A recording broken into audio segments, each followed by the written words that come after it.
What's going on, everybody? Welcome back to another day, another episode of The Daily Grind. I'm your host, 30NSG, and on today's show, we got more Battlefield. All the stories. Most stories. There's a lot of other stories that we'll probably talk tonight about GXG, but they're like smaller stories. Obviously, right now, the Battlefield beta, Battlefield 6 beta is going on. This morning, I got to play about 3 matches. And I'll give you my thoughts, and I'll show you some of the guns and the equipment and whatnot. We'll go over that. Right now, Battlefield, just to show you how hyped it is, 334,517 people are all playing right now inside of Steam. Okay, so that's a lot of fucking people. It's a lot of people playing. The hype is 100%. The hype train is here. And in my 3 matches that I played, I can understand. There's a lot of people that didn't play Battlefield, that haven't played Battlefield ever or for years. And I'm not just talking about from Battlefield 2042. I'm talking about people that haven't played Battlefield since Battlefield 1. They didn't play Battlefield 5. They didn't play 2042. And those Battlefield guys are coming back. So there's a lot going on there. So much so, there's a video that I kind of want to watch. I forgot. I watched it last night. I want to watch the very first part of this, okay? It's like the first couple of minutes, right? It's a guy who's was a Battlefield fan, then stopped being a Battlefield fan, and what he was saying, I 100% agree and feel, okay? So let me bring this up.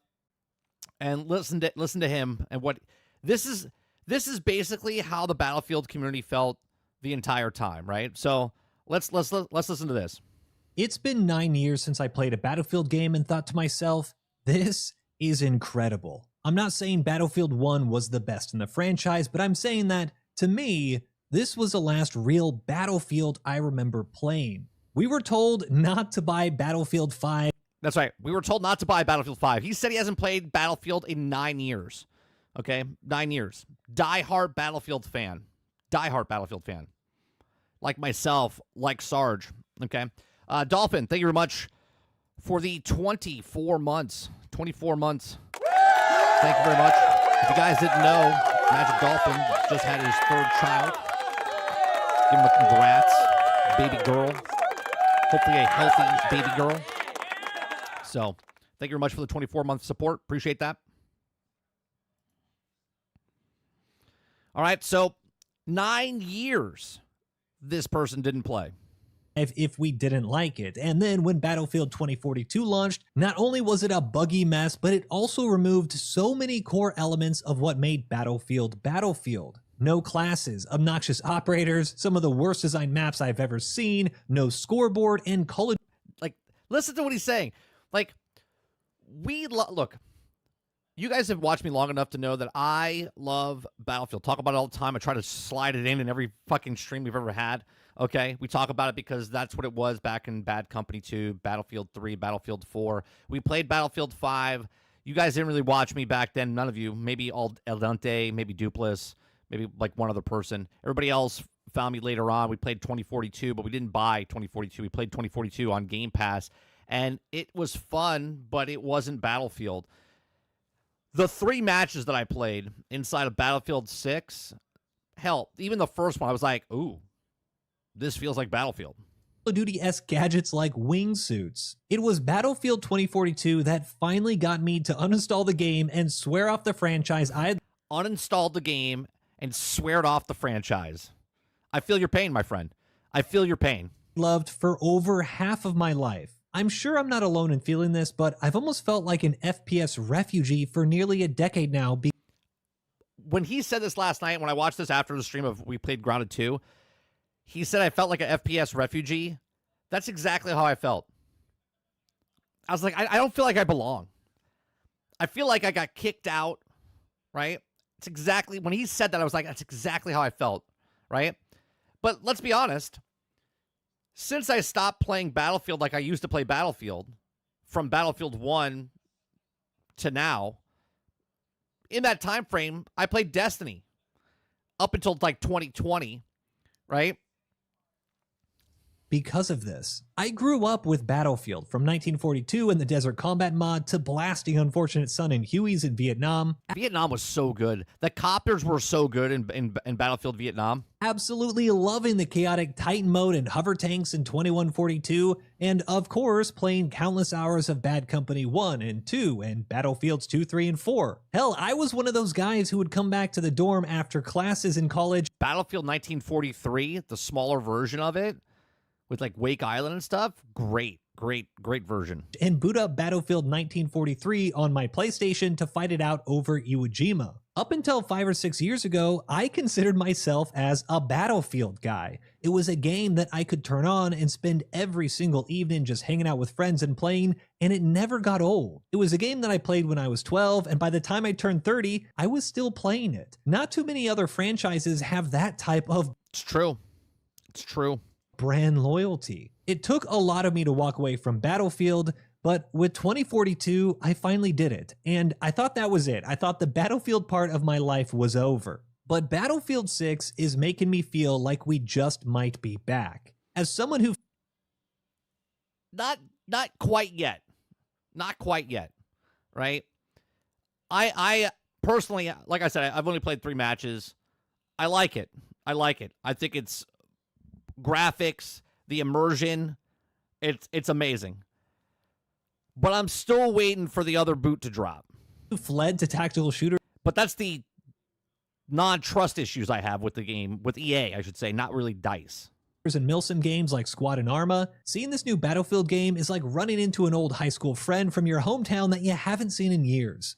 I just want to sit down and hang out for hours, chat and reconnect, and relive the fun times we had back in the day. Battlefield 6 is looking like that old friend, and I'm gonna be honest, I think this is the one to bring me back in. And I'm not just saying that because of the visuals. Let's be real, the graphics are insane. Compared to Battlefield 2042, it's night and day. 2042 has 2042 looked bland as much as the maps they created, like empty, soulless, right?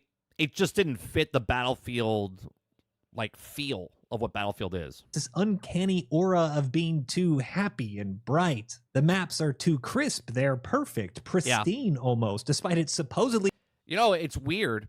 Battlefield 2042 kind of reminds me, obviously not a 1-to-1, but you know how clean like Marathon looks when you saw it? Like there's like no dirt. There's no scruff. Like some of the maps in 2042 just seem too clean.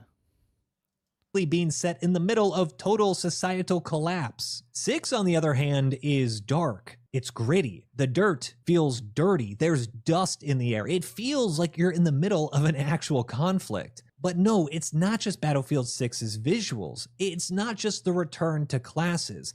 It's not even the remaking of OG fan favorite maps like Firestorm. I've been burned by Battlefield trailers and gameplay reveals before, but what I haven't seen from the devs in recent years is them acknowledging that they were wrong. This past week, the devs have They have acknowledged that they've been wrong and they're trying to fix it. But again, I'm too far gone, and they have to really earn me back.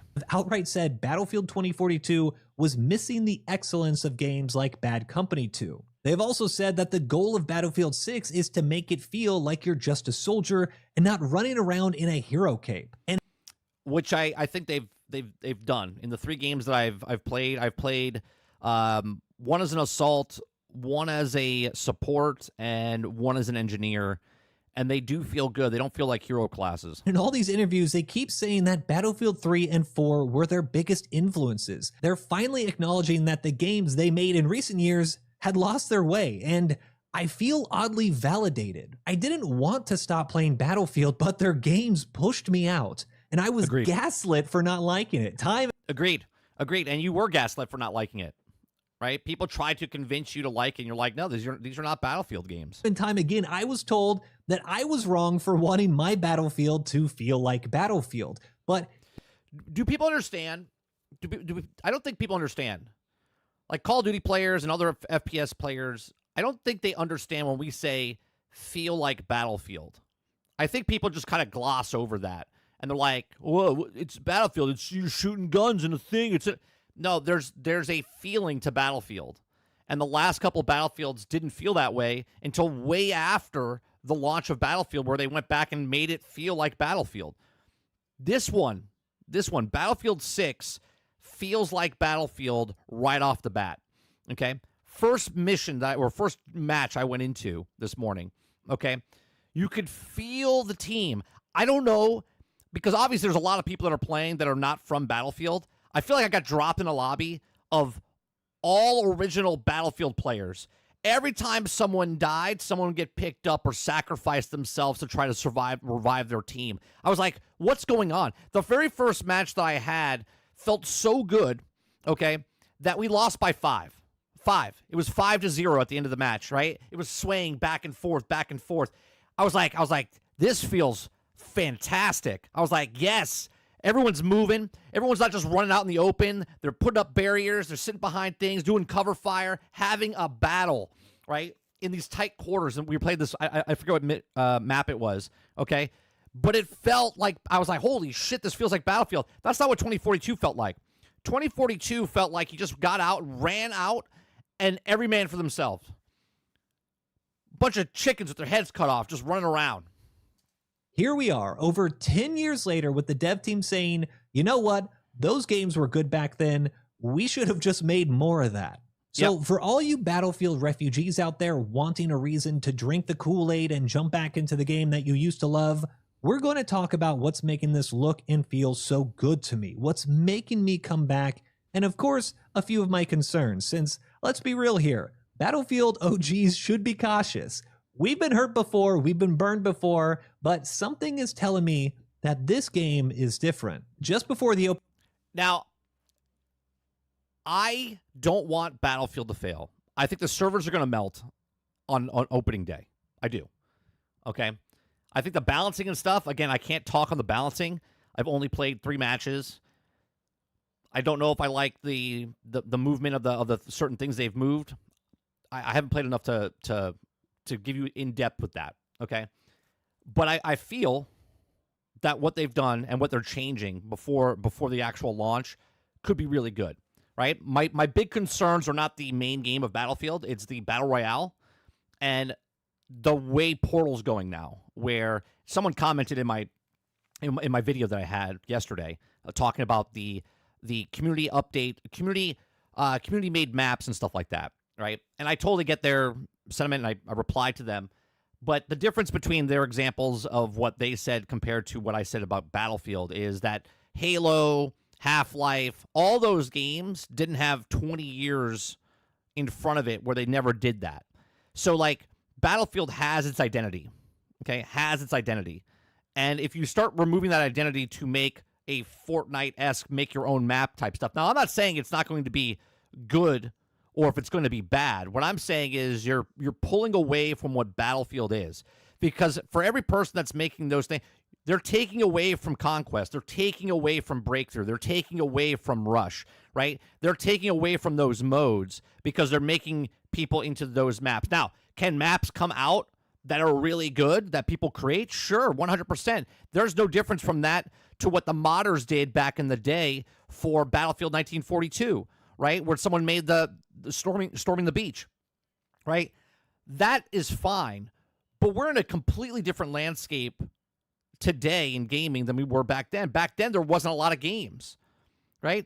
There's thousands and thousands of games that come out to bid for your time, right? And now you're trying to keep people in that game, and you're trying to make hundreds and thousands of different maps to try, and then it turns out to be like more of Netflix, where you're just scrolling, or Game Pass, where you're just scrolling instead of playing a map. Because now you have to go through what's a good map, what's a bad map. When Battlefield makes a map, they make a map. You play that map. That's what you do. In the past, when people made a map, they just put a skin on it. They made it like Star Wars, or they did something else, but it was still the map of what you played. It was contained to what Battlefield or what DICE made. And that's what was cool about the community back then. Now, if everyone makes their own matches, you're going to have less and less population, right? And a lot of dead space going on because everyone's playing like this one map or this one thing that someone created instead of playing the Rush mode or Domination or Breakthrough.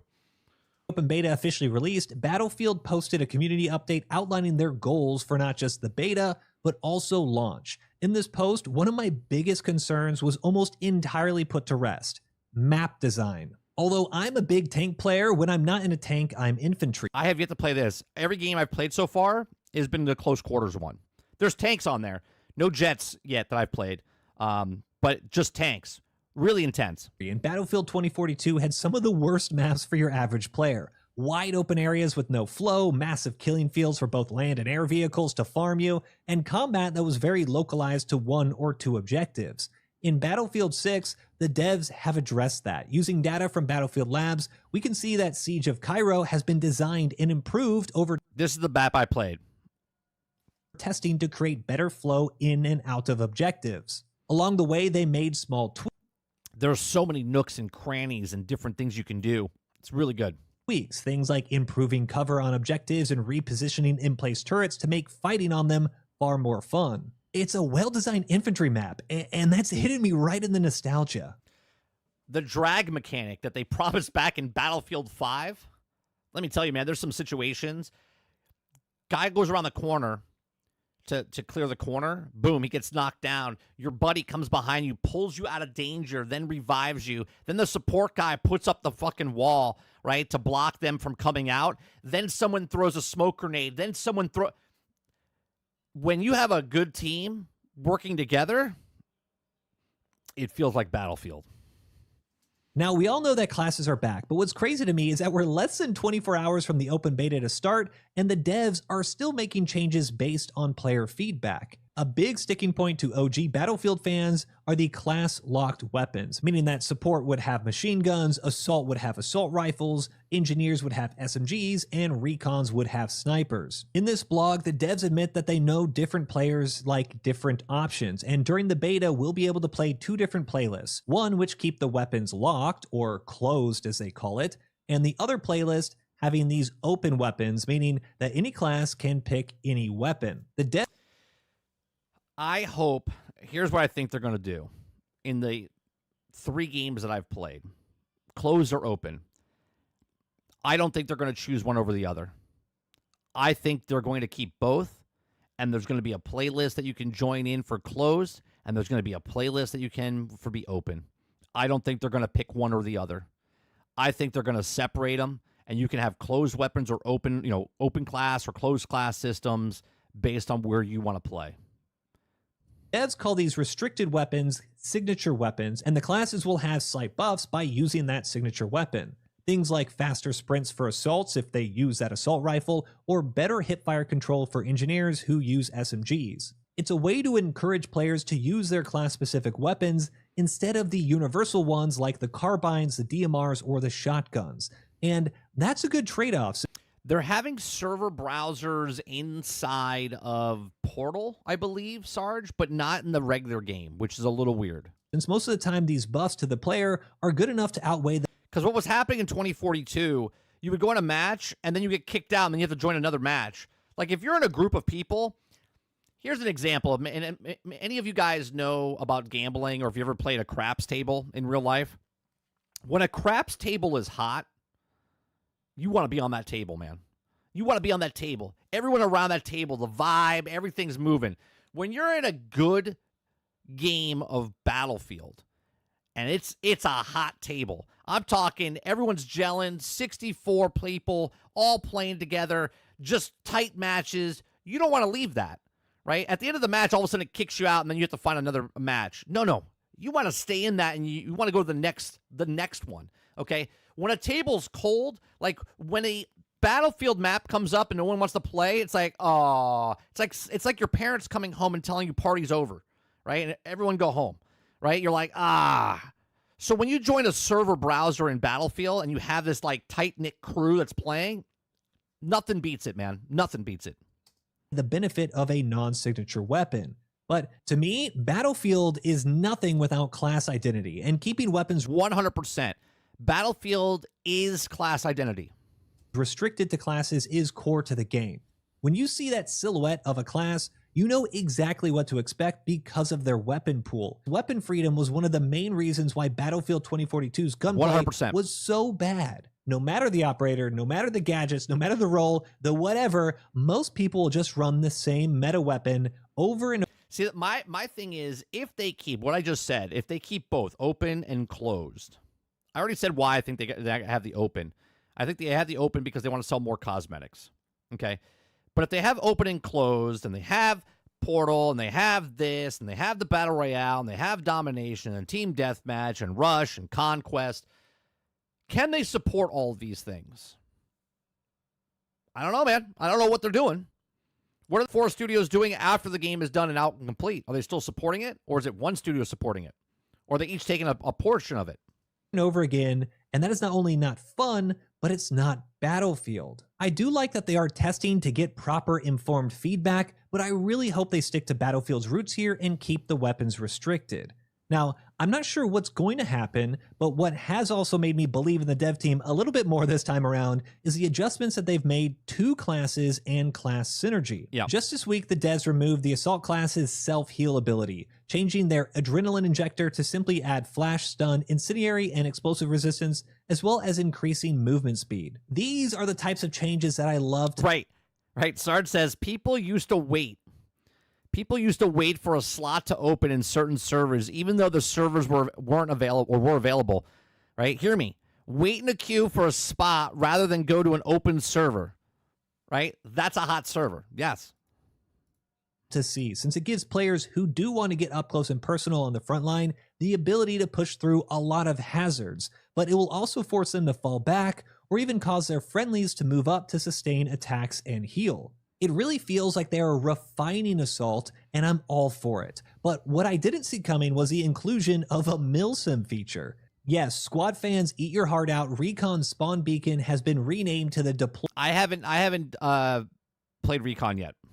Beacon and has been given to Assaults. It's also limited use. If you've ever played Squad way back in the day, Squad Leader rally points were restricted to 9 spawns. That's as many spawns as there are squad members. Once you hit that 9th spawn, the rally would disappear and you'd have to rearm in order to place it again and sustain your attack. In Battlefield 6, the new Deploy Beacon is limited to 3 spawns or will self-destruct if the Assault player who placed it spawns in. 2 days ago. This is an incredible change, but I've already seen some people worried about how spammable it would be near And this is what I said. I said, how spammable is this going to be? Like, it's like you guys said it, a assault centipede. objectives. As a squad player, rallies are a great tool, but if you're not smart with your rally placement, then they're pretty much— And I get what he's saying here, right? I get what he's saying. useless. Put them too far to an objective and you're just running— He makes a good point here with the squad, with the game Squad.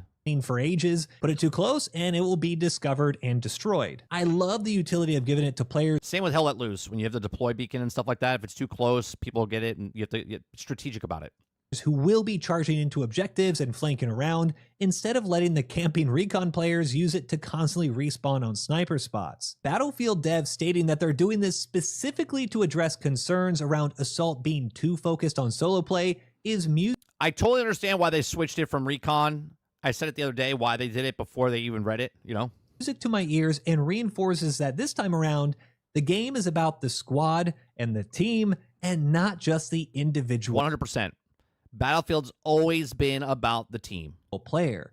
That is how it's always been, and it's things like this that get me hyped and believing again. And that's not even mentioning the new Assault Ladder gadget, which will still give players mobility without the craziness of wingsuits. Frankly, a ladder is something we've been asking for in Squad for ages, so seeing it here in Battlefield is amazing. Of course, it will be good for solo players, but once again, this is a tool that could open up different areas of the map for your Some of you guys know this and some of you guys don't.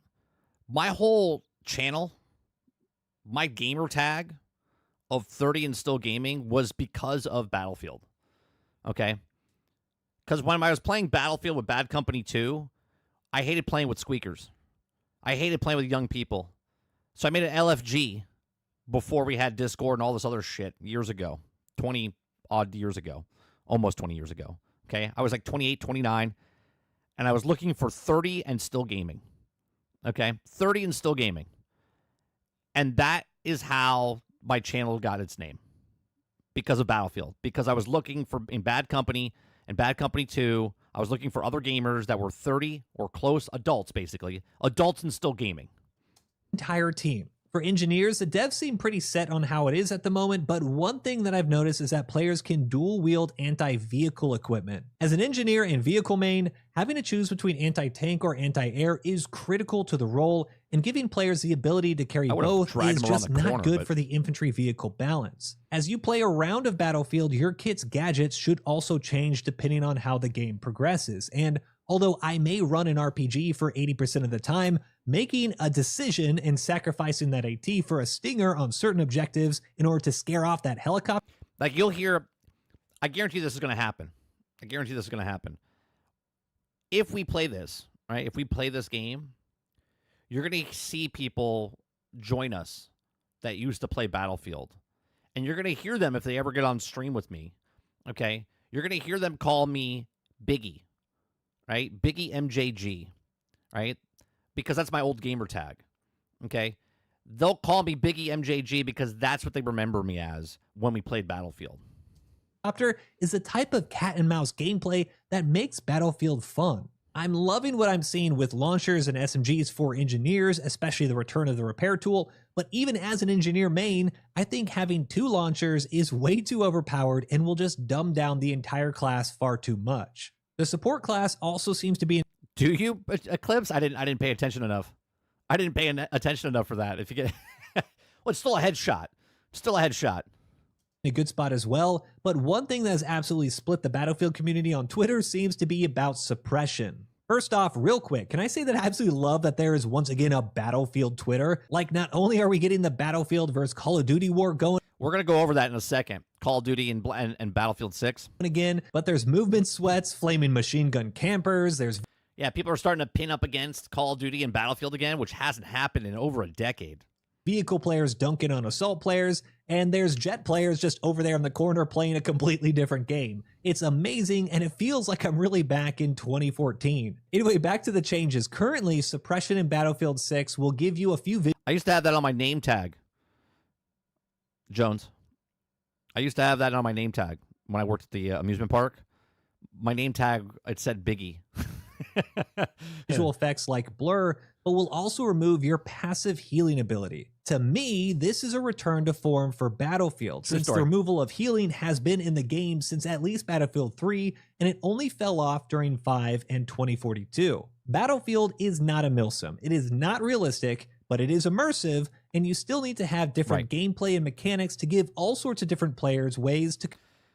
Okay, I want you to just look at this clip for a second, right? Look at all the guys running, and what do you notice? What do you notice? I'm just going to play it. I'm not going to give you I'm not going to volley it up for you. Just tell me what you notice when you see the guys running on the screen. And you still need to have different gameplay and mechanics to give all sorts of different players ways to contribute to their team. What did you notice there? A machine gun player... Let's watch it again. To give all sorts of different players ways to contribute to their team. A machine gun player may not want to jab adrenaline shots and... What do you see that you don't see? What do you see that you don't see in Call of Duty? To contribute to their team. A machine gun player may not want to jab adrenaline. Right. Dolphin says squads. Z says cover fire. Travis says as a Battlefield casual, this sounds awesome. Squad movement, cover fire. Yes. Everything, this right here, this scene right here represents everything about Battlefield. Everything about Battlefield. Okay? Not only do you have this whole squad together, and they're staying close to the building, they're not running out in the fucking open. Then while this guy is doing cover fire, 2 guys shoot across to the other side, right? Then the rest of the squad comes in, to their okay? Team. And you notice now there's 2 over to the left, there's 4 of his, or 3 of the squad over on the right, plus another squad that moved up already to this section over here. They're off to the side. They're all working together. They're all moving together. You don't see that in Call of Duty. In Call of Duty, every single one of these people is running out in the middle of the field, and they're trying to get kill streaks. May not want to jab adrenaline shots and 3... That's right, Rowick. You're not out in the middle running and gunning everyone in the cover. That's right. 60 Look at this. They're all cut over to the side. They all cut over to the right side behind this wall, waiting. Right? This guy's giving cover fire, the guy we're watching. Bunny hop around the battlefield, but They may want to play that important role of locking down an alleyway and He looks back. Everyone's watching their back. One group's forward. God, I fucking love it. I'm getting my hair sticking up on my arms. line up anyone who turns a corner to the objective. Giving them an ability like suppression puts them in the game, and not only does it lean into the class fantasy of a machine gunner role, but it will also slow down attackers and give friendly players a chance to respond to that new enemy presence. It's a great balance, and once again, making me nostalgic for Battlefield 3. And finally, just this week, the devs have also changed Recon to include a new Spec Ops training path, and it's, as they say, a Look at the movement. nod to the stealthy explosive focus class last seen I don't see Beavis and Butthead. Well, you do, just not the actual characters. in Battlefield 2. Now, I'm not a huge Recon fan, but I was a fan of the Special Forces class back in the day of Battlefield 2. It was fun, it was sneaky, and this version of it seems like a perfect extension of the Recon kit. This new Spec Ops path will allow for quieter takedowns and movement, you'll auto-spot enemy gadgets, and going prone will It's going to be interesting to see with Recon take you out of combat quicker and remove any spots on you. The benefits are awesome, and it fits perfectly in the class fantasy. Every time I read new information on what the devs are doing with Battlefield 6, I try to play devil's advocate. I am jaded. I haven't been excited Talk about jaded. I'm right there with you. I'm very jaded. to play Battlefield in 6 or 7 years now, so I'm used to disappointment, but this time Agreed. Used to disappointment. around, there's a consistent feeling of teamwork, of class identity, of letting players be that assault class, not a super soldier, of being an engineer and a vehicle crew member, of expanding that class fantasy of something like a Recon to include sabotage and information gathering. It's great. I'm surprised to say it, and I'm trying to temper my expectations, but Everything this guy is saying, I've never watched this stuff before. He popped up in my feed because I've been watching a lot of Battlefield 6 stuff. It's exactly how I feel. I'm tempering my expectations, right? I'm not getting super excited. In my head, this is just getting Battlefield back to what it was, 0, right? Getting back to that bar. We always talk about the bar and then exceeding that bar. The last Battlefields were below that bar, okay? 5 and 2042. Battlefield 1 was up there, right? Now they've gotten back to the bar. the more I see and I read, Yeah, you can squat. You can spawn on your squad, Sarge. Yeah, 100%. and I learn and watch, the more I am hyped. I'm going to be honest, I think I'm just straight up hyped now. But the only real big concern that I have is on the server browser and managing communities in Battlefield. I agree with the sentiment right here. This week, Battlefield producer Alexia Christofi asked the community on why we may actually want a server browser instead of just automatic matchmaking. Currently, Portal, the part of Battlefield that lets you customize your experience and create your own player-hosted games, is supposedly going to have its own browser, and it looks like that's it. There's no Right, just Portal. Not the regular thing. actual game browser, but a They should change this. They should change this. If you're going back to the roots of what Battlefield was, put server browsers back in. Portal browser. That's not to say that you can't have quote-unquote normal community games on Portal, but It's when you're under fire, Sarge, you can't spawn on your teammates. But if you have the beacon, okay, if the guy puts a beacon down and you can't spawn on any of your guys, you can either go back to the point, you can go back to the thing, or you can spawn on the beacon. But the lack of a browser like Battlelog for Battlefield 3 and 4, or even what we had in Battlefield 1, is really disappointing. Server browsers allow you to find servers and create places that you go back to. They build communities and help create friendships in the Think about it like this, Sarge. It's like the garrison, right? The garrison and the spawn beacon in Hell Let Loose. It's exactly the same thing. When you can't, obviously, you can't spawn on, you have to spawn on that. But what I'm saying is, so you can spawn on your guys, but if they're undercover, if they're being bombarded and you can't spawn on them, instead of waiting there and they put a beacon down, you can spawn on that beacon instead of going back to C or D or back to base and then running your ass up. these games, and automatic matchmaking has a place, and I'm not opposed to it being in the game, but removing that browser has huge downsides for the players. Not only does it remove the ability to link up easily with your buddies, especially if you have more than 3 or 4 people in your squad, it will also prevent one of the biggest problems I've had with Battlefield 2042. Every single time you play a game of Battlefield 2042, at the end of it, you're kicked back out to. Right, which is so fucking dumb. So dumb. It ruins everything. If you find that group that you're with, gone. Gone. So you have to go to your other list of recently played players. Then you have to, like, find a friends list. It's like, why? Matchmaking. Why? I just played a game of Conquest with 63 other people. Right. And we all want to continue playing Conquest. So why can't we just continue, move on to the next map, and let's just keep this thing going? Right. Hot table. Hot roulette table. Or I'm sorry, hot craps table. Why are you screwing with me? This back and forth, stop and start, search and reloading, it's really frustrating, and it gives me plenty of time. Well, not only is it a spawn point like that, Sarge, but you can spread them out, right? So you're your assault, I'm an assault, we kind of break off.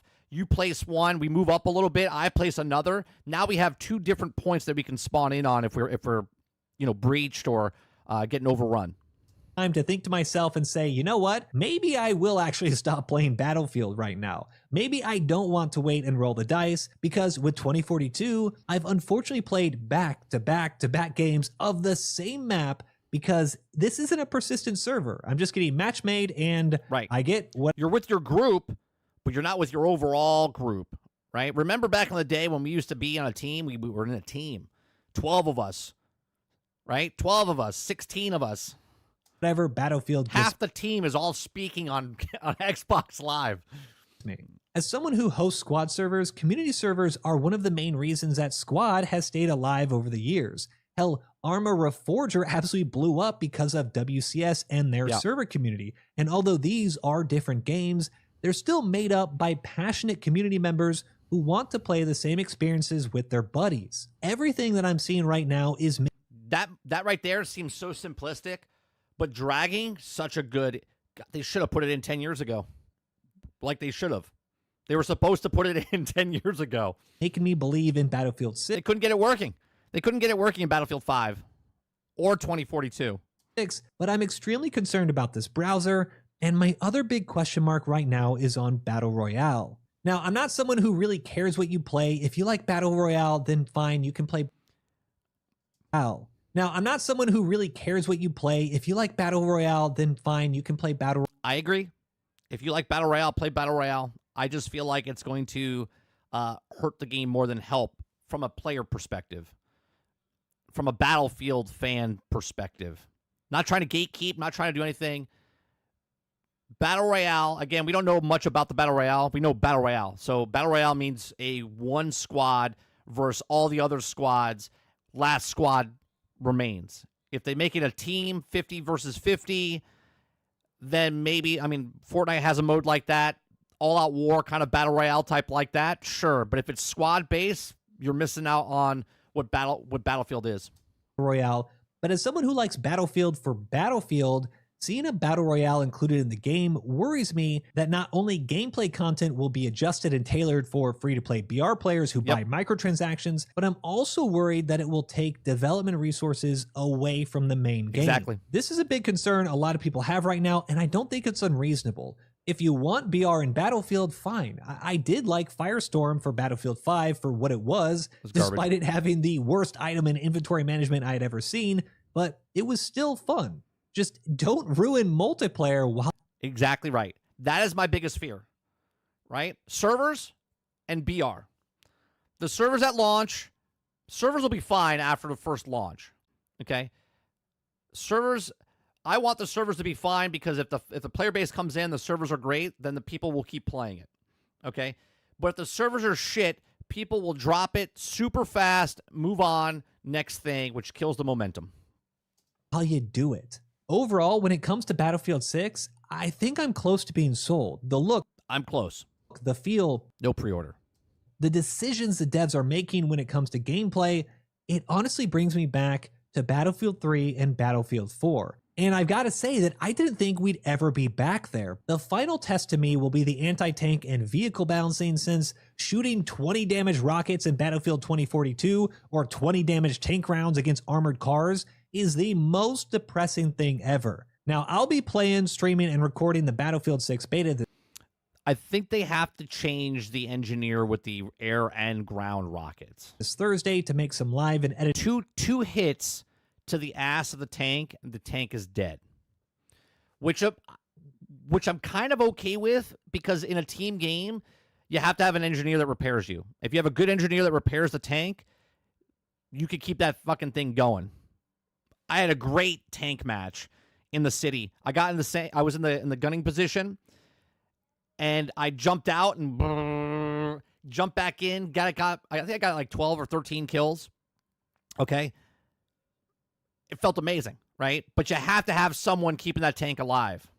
Video content for y'all, and that will really help solidify my feelings, but I think this may be the one that brings me back, and it might bring us all back, all you Battlefield refugees. If you are one, pay attention to this weekend. Get a drop by joining my Twitch stream so you can play the beta yourself, and let me know if we truly are back in the golden age of Battlefield. But that's it for me. Are you hyped? Are you still holding out so you can try the game out for yourself? Are you like me and just impressed the devs are communicating and changing the game based on player feedback? Let me know your thoughts down in the comments below. And if you liked the video, give it a thumbs up and subscribe for more. But so there you go. I'm going to put his information inside of the description, because I didn't think I was going to watch his video. I found it last night, and I was like, you know what? He makes some good points. So let me... His is Moy Dog. Moy Dog. Make sure you go check out his channel if you're interested in Battlefield 6. Old school Battlefield guy like myself. All right, so that's that. I never said good morning to you, everybody. Just jumped right into it. So Eclipse, Travis, Sarge, Jason, Dolphin, Rowick, Wonder Rose, Water Bear, Big Mad Mo, Z, Robert Jones. Who am I missing? Anybody? Ron Slusher. Good morning, good morning, good morning. Salty, good morning. All right. Again, 334,000 at the start of the stream. 334,549,000 people. More people are waiting. Okay. Again, we continue with the hype. Okay. These are just the news stories. I'm not trying to hype you, and look at me. I'm not trying to hype up anything in any way. I'm just giving you my honest opinion on stuff. All right. Battlefield 6 open beta is already the most popular Battlefield of all time on Steam, and the platform's 44th most played game ever. Okay. So on PC, a lot of people are hyped about this game. Okay. Since the immortal mankind have struggled with the nemesis of the ultimate predator, the helicopter, no wonder then it was the wake of the trailer, which exploded around 1.46 copters per minute. Half the human race is apparently poured into the Battlefield 6 open beta, catapulting it into Steam's top 100 most played games of all time. In the world of instantly becoming Steam's most popular Battlefield launch ever, though there is a caveat there, EA has only recently started launching Battlefield games simultaneously on Steam. At the time of writing this, Battlefield 6 has just piped the 300,000 player mark, sitting at 308,000, which is at 330,000 now, concurrent, which is naturally all-time peak. The beta only opened up a couple hours ago, and the game is the 44th most played game on Steam as of the time of concurrent players. Right below Elden Ring, Night Rain at 43, and all things Skyrim at 45. This makes it, by some margin, Steam's most played Battlefield ever.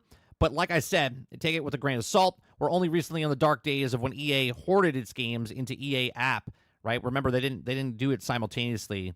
It was only on the EA stuff, right? So Valve's platform in 2020, this means every recent Battlefield except 2042 didn't benefit from the kind of launch day rush that can also goose the game's numbers.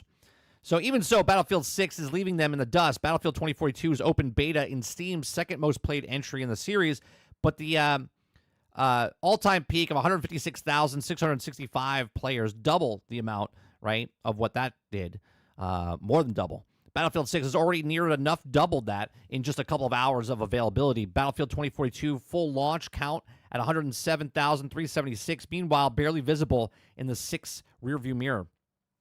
It's not going to stop there, of course.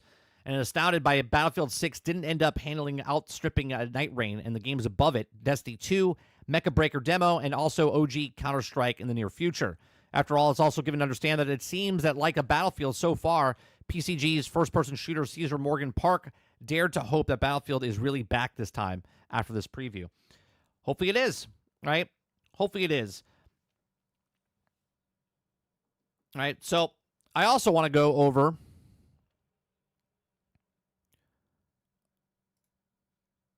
where's this one? This is the thing that's happening on PC, right? Now, on console, I'll be honest with you. I logged in. It's early in the morning. It was like 7:30, whatever it was. Okay? I think it opened up at 6 a.m. or 4 a.m. or whatever it was. So 7 a.m., 7:30, I went in, and I had to wait, not to get in a queue to get into the game. I had to wait for people to fill the lobby. All 3 games that I played this morning, I had to wait. I want to say the first match took about 3-4 minutes to log in. The second match took about 6 minutes to log in. And the third one was about a minute and a half, I would say. Okay. So Battlefield 6 game servers full. 200,000 plus players are trying to enter the beta. Okay. You get queue codes of 40,000 people. If this is the biggest indication of how excited fans are for Battlefield 6 beta, I don't know what is. As of writing this, more than 200,000 players are sitting in a queue to play the beta, being met with nothing more than the game's full servers are full message on Battlefield 6 title screen. I'm telling you right now, the servers on launch day, this is just beta. Okay? This is just beta. I don't think they understand, if people really love this thing so much, how many people are coming in on day one, and people are going to be really upset when the servers and they can't get in. Okay? The number that's skyrocketed in the last couple of hours, we also could be potentially see a hitting it 7 figures soon. The first portion of Battlefield 6 beta will unravel today, and just hope that the also game server full message disappears before the world wakes up. Okay? So, again, I'm just showing you this because I believe that the servers will be burning come day one in October 10th. All right. So I also want to go to, we're moving right along here. I also want to go across here to Activision. Okay. Exclusive Activision leadership, okay, isn't worried about Battlefield 6 because Call of Duty is too big to fail.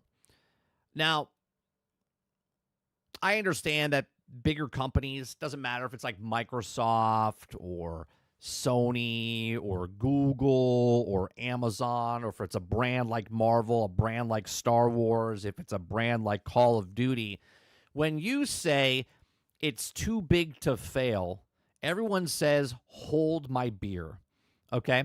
Because Rome fell, okay? Rome. That was too big to fail. Marvel has failed. Too big to fail. Disney, too big to fail. It failed, right? Star Wars, too big to fail. Failed. Call of Duty, when you put your foot in your mouth, okay, the customers will let you know if you can fail or if you can't fail. Okay? So, Call of Duty and Battlefield. This is good, by the way, right?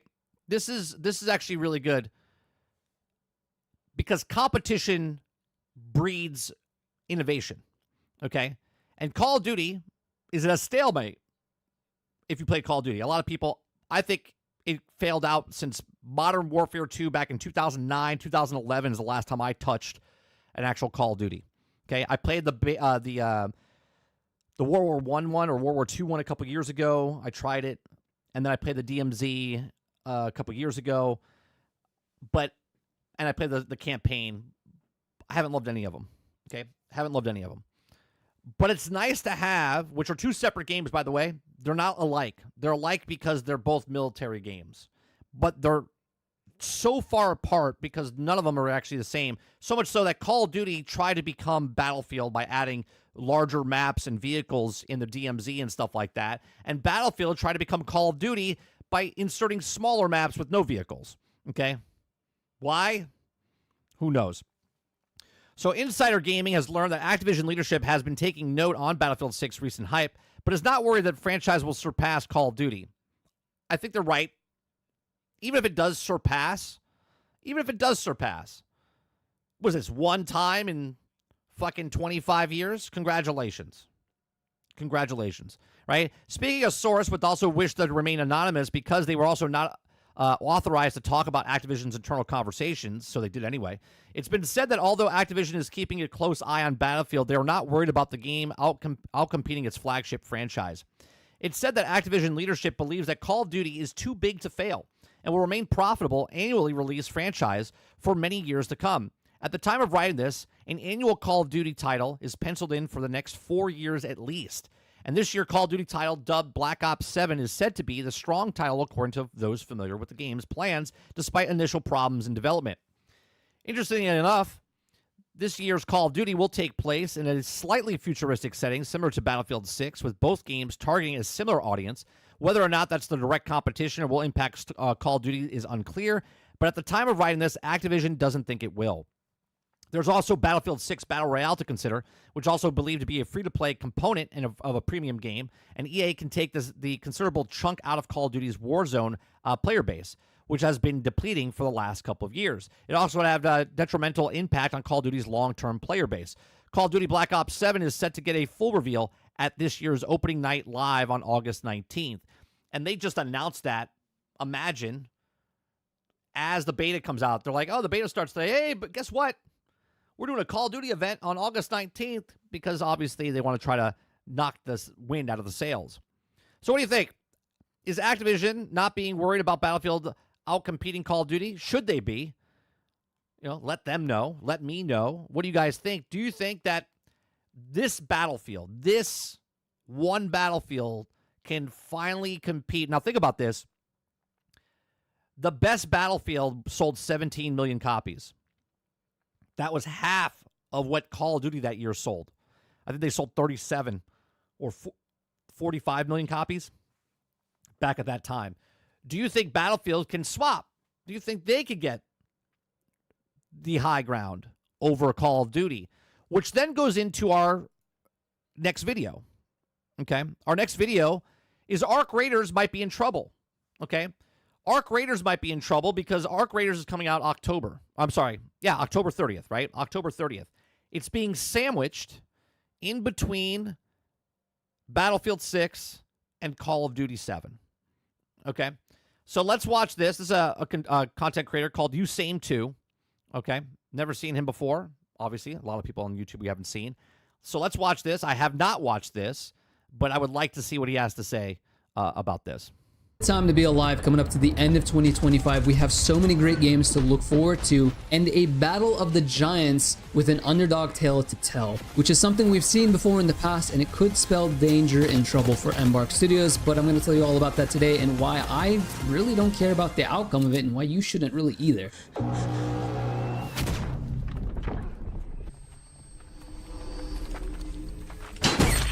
Up until this past weekend, my most anticipated game that I've been waiting to play and just can't wait to get my hands on it has been and was Arc Raiders. Ever since I... Do you see how hype works? So remember when Arc Raiders was in April? Everyone was like, this game is the game, man. Everyone's going to play this game. When does it come out? They thought there was a shadow drop coming. Everyone was super excited about it. And now, Battlefield 6 is here, and everyone's like, Arc Raiders who? Right? That's how hype works. What have you done for me lately? Right? What have you done for me lately? I got to play Tech Test 2. I have been itching at the throat like a heroin addict. Is this a 5 o'clock free crack giveaway?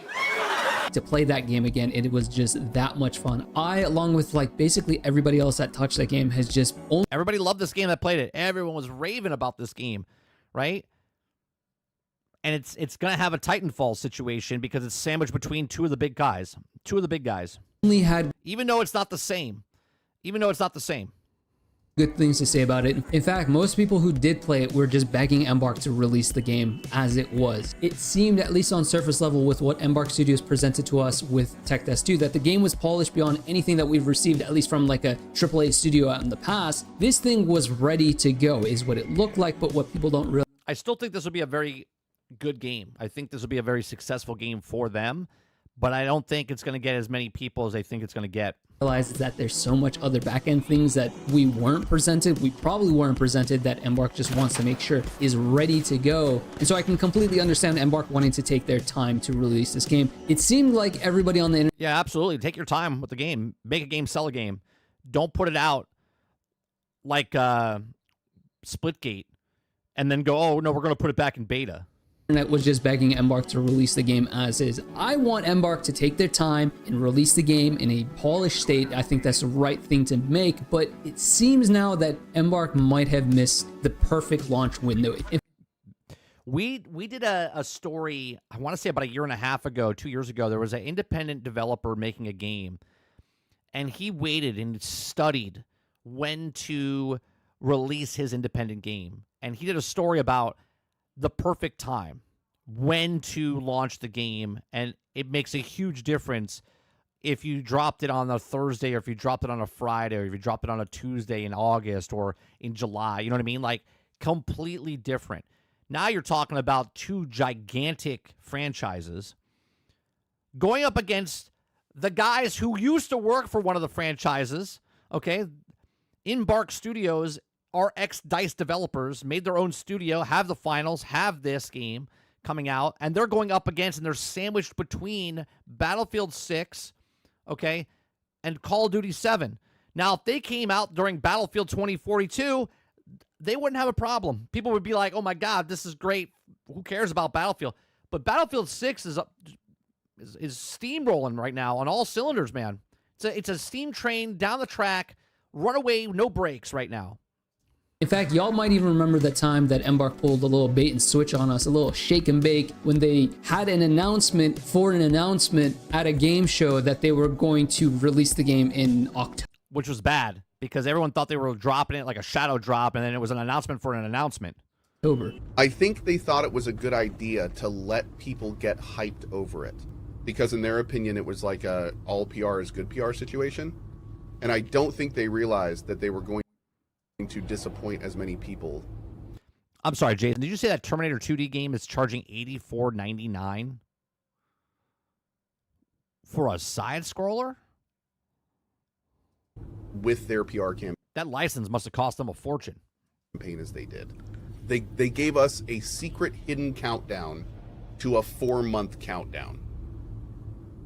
And that's not a good idea. They built up a lot of hype around this announcement. They changed the game files for Arc Raiders, the Tech Test 2, having a little countdown on screen. People who were data mining the game saw this, found it. It led to some kind of website, yada, yada, yada. And then the day came, the countdown ran out, and then it was just an announcement that the game was going to release in October. It was such a bad look, and a lot of people were caught off guard, so much so that Embark had to come out and kind of like apologize, like, yo, that's not what we meant to do. Sorry. That was bad. It was so bad. I wasn't even paying attention. And everyone's like, yeah, shadow dropping Arc Raiders. It'd be so cool if they shot. I was like, well, is something going on? I don't understand. And then it was a countdown to a countdown. Sorry about that. It was a little weird, but now, though, it seriously seems like they missed the perfect launch window. Real quickly, I want to pop in here and ask which... Did that guy get 2 kills with 1 bullet? Oh, it seriously seems like they missed the perfect launch window. He did. He shot him through the gut. Real quickly, I want to pop in here and ask which one you're most interested in playing. And while you're down there, apparently YouTube really loves it when I ask you to like and subscribe. That helps out the channel a lot, so it'd be awesome if you do that. And dude, I'm going to be checking out and playing all 3 of these games. In fact, next week is Battlefield 6 beta. If you're not already signed up for that, I suggest you doing that. So now, I'm going to be playing all 3 of them. So make sure to subscribe and hit the noti bell so you don't miss that stuff. For whatever reason, out of all the months in the year, they chose to... I never understood this, right? Think about this. Battlefield 6 wasn't even going to come out this year. It's coming out early next year. And then all of a sudden, they're like, Grand Theft Auto is gone. We need to get it out October. They looked at it and said, well, this one's here. Call of Duty is in November. We have a month to get it out, push it out, have as many people as possible. Now, that's a $70 price tag. $70 price tag, or you play through EA Play or whatever it is, right? You're getting the $100 version. If you're a person that's working, okay, most people only buy 3 to 4 games a year. So let's just put that in perspective, right? Most gamers buy 3 to 4 games a year. And if you already bought one, right, maybe 2 so far this year, you only have 2 left. You only have 2 spots remaining. So what do? Okay? If you're a PlayStation guy, you can't play Call of Duty on Game Pass. Okay? So you have to buy the full price Call of Duty. And we know 80% of the people over on PlayStation play Call of Duty, right? Or 50%, whatever, play Call of Duty. Okay? So they have 2 game spots left that they're going to spend their money on this year. One could be Battlefield 6. One could be a smaller, cheaper version of Arc Raiders. Okay? And then the other one is a full-price Call of Duty. Well, okay. Call of Duty, for those 50% people on PlayStation, is going to be the one, their 3rd game. So their 4th game now is, do I pick up Arc Raiders for $50, $40, or do I pick up another full-price game of Battlefield 6? Because the hype is really big, right? So that's going to be hard for a lot of people, right? So maybe they buy all 3. But then here's another problem, okay? You buy Arc Raiders, it comes out 1 week before Call of Duty and 2 weeks or 3 weeks after Battlefield 6. Release in October. I don't understand why they would have chose to do something like that. In fact, many game publishers avoid that launch window on purpose because it is a literal... Remember another game that did this? Remember the other game that did this? Titanfall? Pour one out for Titanfall. Titanfall did 1 week after Battlefield and 1 week before Call of Duty. They were sandwiched right between 3 weeks. Boom, boom, boom. Battlefield, Titanfall, Call of Duty. Battlefield of a window to compete and fight against consumers' wallets. If you didn't already catch the pawn, November and October is usually the time of year that Call of Duty and Battlefield decide to launch their games. Call of Duty, of course, having the yearly launch cycle. Battlefield taking their time a little bit more and releasing every few years. I'm going to lay out the timeline for you guys in a little bit. Positioning Arc Raiders in between all that hell that's about to take place could spell trouble for Embark Studios. But the question really is should you care? By now, you've probably already seen that EA has announced and had a global reveal event for Battlefield 6, which is their next installment in the Battlefield franchise. They basically just bought the entire Twitch FPS streamers and blew them out, locked them in a room. 100%, Dolphin. And that's the thing, right? Titanfall was a really good game, and it got destroyed. And said, hey, play our game for a few days. That day, the entire Twitch website was just 100%, Travis. And you're talking about this. And remember, the Borderlands 4 comes out in September, right? Borderlands 4 comes out in September. So someone might buy that game. And now, what do they pick, right? They're like, oh, I only have 2 games left. Oh, I only have 1 game left that I can purchase. Just basically Battlefield 6. Everybody and their mama, it seemed like, was streaming that game, except for a select few people, which really at first didn't make sense. Like I didn't see Shroud playing that game. Yeah, Shroud didn't play. He wasn't invited to the event. Probably cost too much. I'll be honest with you. I don't know this. I'm just speculating, right? Shroud wasn't playing the game. He was playing Grounded. I said this the other day. I was like, Shroud wasn't even playing Battlefield. He was playing Grounded while everyone was hyped up about Battlefield. That's a missed opportunity. And then they had all these Call of Duty streamers and Overwatch streamers and all these other people streaming. And I get it. They're trying to get to their market. He was playing Grounded too. I was kind of like, what the hell? And then Landmark as well, who was streaming Battlefield 2042. Like, he was like the #1 streamer of that game. I just thought it was funny. They're like, yeah, all these people that love playing Battlefield. And I was like, none of these fuckers play Battlefield. We know why you're all at the event. It's the biggest, most widespread amount of people there to get the biggest viewership. And congratulations, it worked. came out, he wasn't flown out. It rose a lot of eyebrows. A lot of people were wondering why they chose to fly out people that weren't in the Battlefield niche, and they were trying to reach out more outside of their own niche. At the beginning, it didn't really make any sense, but then once you start to think about it, it does. See, if you're going to release a AAA game that already has an established player base and people are What I'm hearing is Broketober, yeah. already play the game, your core audience, they're most probably already primed to play the game. Yeah, your core audience is already there. You have to try to get everybody else that's never played a Battlefield to get to your 100 million number. Well, how do you do that? You got to start marketing to people that don't have Battlefield, that never played Battlefield. Show them what Battlefield is. You don't really... Which could backfire in their face, by the way, because let's just write the articles now. Battlefield 6 loses 80% of its population just in the first 2 months. need to do much to entice them to play the game. The customer acquisition cost for that consumer is already pretty damn low. But by EA reaching out to other streamers outside of their own niche that are mostly playing other games like Call of Duty, players like FaZe Swag, Cloaksy, Tim the Tatman, like what the frick does Tim the Tatman, when was the last time he played Battlefield? He's got 5.5 million subscribers on YouTube. He's got millions of people that watch him on Twitch. That's why Tim the Tatman is there. Okay, I did not fly. I'm not typically good at this, but I want to try. I watched this. I started laughing. Tim is an entertaining guy. You like him or don't like him, I think he's fucking entertaining. I swear to God on everything, I was not clip farming. He actually said it this morning. Tim said it this morning. He goes, because he outdid Shroud this morning. More people were watching Tim than Shroud play a game like this. And he was like, what the fuck? He's like, why are they watching me, a fat guy, playing the game that sucks at shooters? Okay?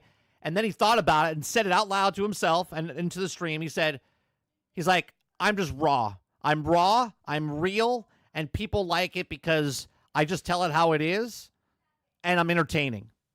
It's exactly it. It's exactly it. Was trying, I swear to God. Battlefield, when EA is reaching out I'm not making that up, Dolphin. That's what he said. He literally said that this morning. to these consumers, it's clearly denoting that they are trying to eat Call of Duty's lunch. They want to win over that player base. And not only that player base, they also brought in huge Tarkov streamers like the one I've been watching the most recently, the Burnt Peanut, an amazing streamer. Yep. I didn't know who Burnt Peanut was until the event. Fucking peanut. It's a peanut. Right, pal, you have no friends. LeBron James. He only plays Tarkov. Oh.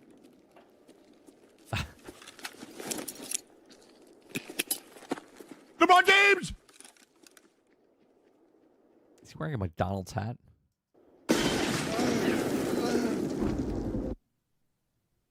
Holy fucking shit. They brought that dude in, even though he doesn't play COD, he doesn't play Battlefield, he plays Tarkov mostly 24/7. But then it gets even better, and to drive my point even more home, Battlefield 6's official release date has been announced to be October 10th of this year. An October release date for the Battlefield franchise isn't anything unheard of. I made this little chart here. Oh, wow. Make it a little bit big. That's a nice chart. Battlefield, September 10th. Battlefield 2, June of 2021. Battlefield Bad Company, March. Battlefield 3, October. Battlefield 4, October. Battlefield 1, October. Battlefield 5, November. Failed, by the way. Battlefield 2042, November. Failed, by the way. Okay? Battlefield 6, October 10th.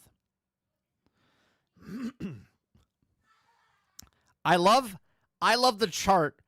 I love the chart. He doesn't show Battlefield Hardline. He doesn't show 2142. He doesn't show Vietnam. He doesn't show any of the other ones. He just shows what he wants to show, which is fine, I guess. But what happened to the rest of the out releases? There's a shit ton of Battlefields missing. Battlefield 1943. Anyway, look at Call of Duty. November, except for like 5. That's a lot of Call of Duties, man.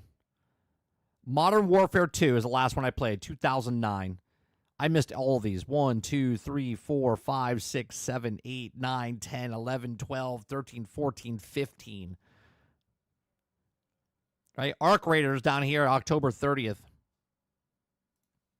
Bigger here. Previously in the past, Battlefield has released mostly in October 25th, 29th, 21st, but then with Battlefield 5 and 2042, they both are released in November. These were the only two exceptions, and they learned their lessons because both those games didn't really do too hot. Apparently, don't release on November 19th or 20th.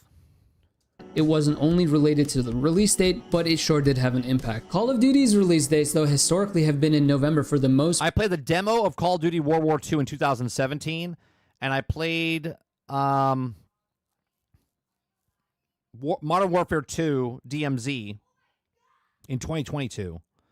And then we tried the zombie one, whatever, the last one. Part until recent years they've been trying October, and of course we already know that our creators chose to release on October 30th, right in the middle of all this. So if you're Call of Duty, if you're Activision, if you're Blizzard, what do you do in this scenario? Do you wait to release after Battlefield 6 takes your lunch, crunch in before Battlefield 6, and release before October 10th? Either way, Arc Raiders is kind of screwed because there's no good time. You got to put it after, but you don't want to sell in December. You got to sell in November because people are buying Christmas gifts and stuff like that. They're not buying your game. They'll buy your game to give to somebody, but they're not going to buy your game and play your game. It's a bad time to launch in December. So you got to do November, but do you do it right after Call of Duty? Do you do it before? Do you do the end of September? Do you fit it into the gap where Marathon was going to be? Do you put it 2 weeks before? Or do you leave it where it is in October 30th and come 2 weeks after? I don't know, man. trapped right in the middle of all this. But of course, the real problem here is Plants vs. Zombies replanted. Yeah, that's the pre-ordering of Plants and Zombies. Releasing October 23rd. That is the real problem. $20, not bad.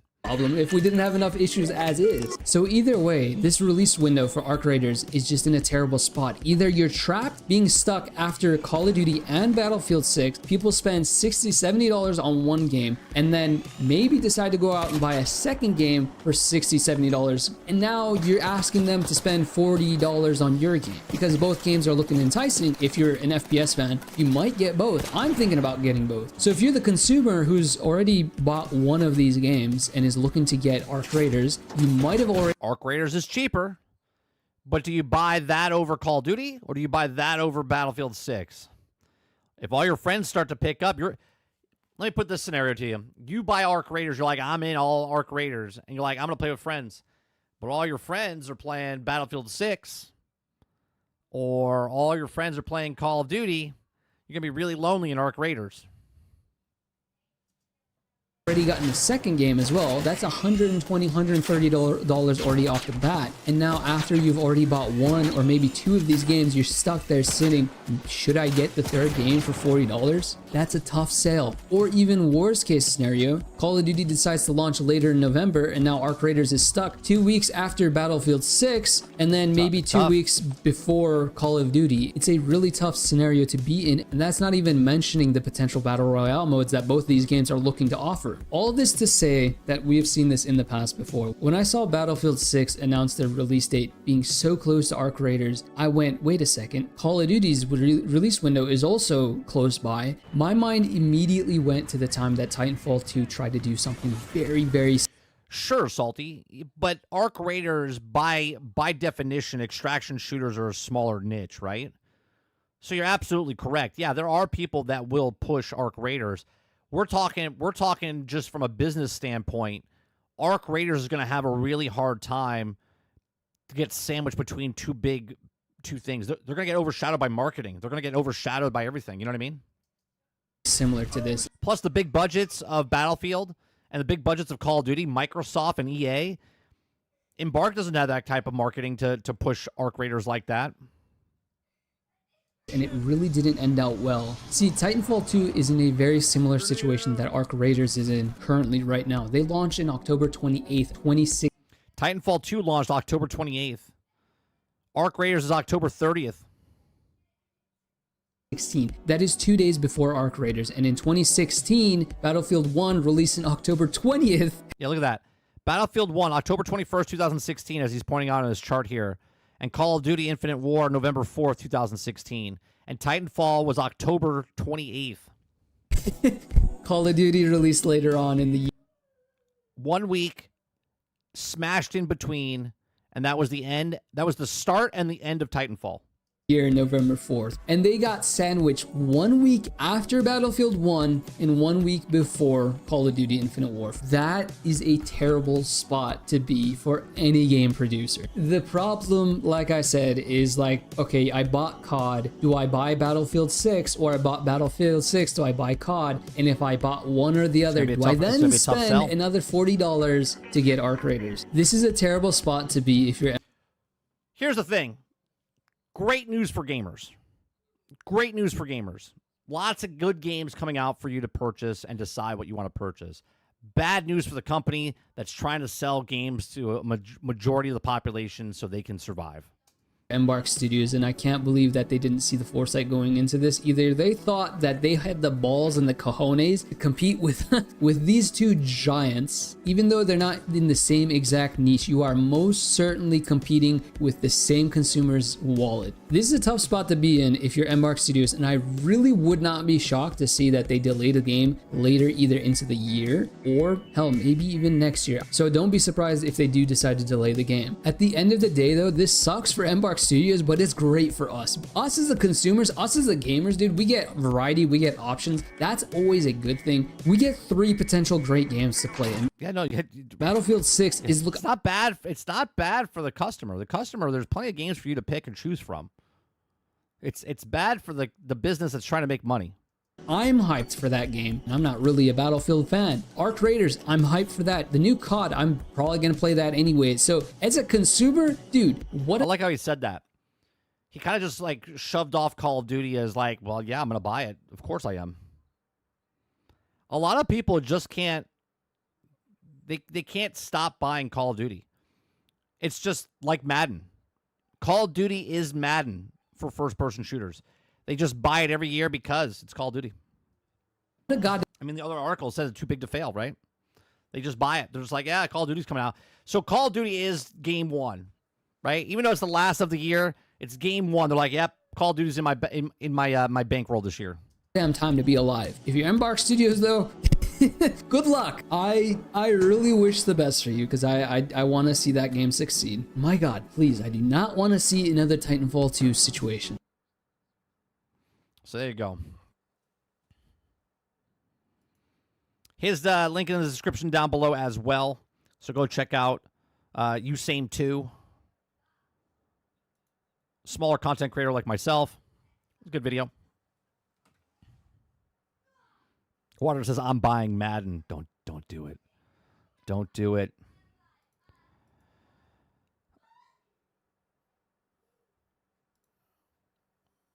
What is this? Cool and relatable PMC villain requested to destroy the U.S. And also right now, I don't give a shit about that. Let's see what Battlefield. Okay. All right. What I want to show you now.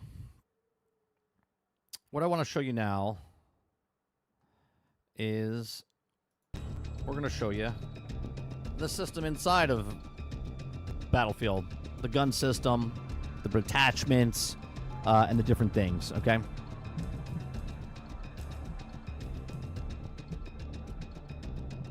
Okay. So, here's one thing I actually don't like about Battlefield 6, and they've done this for the last couple of Battlefields. I hate their UI system. I hate their UI system. Okay.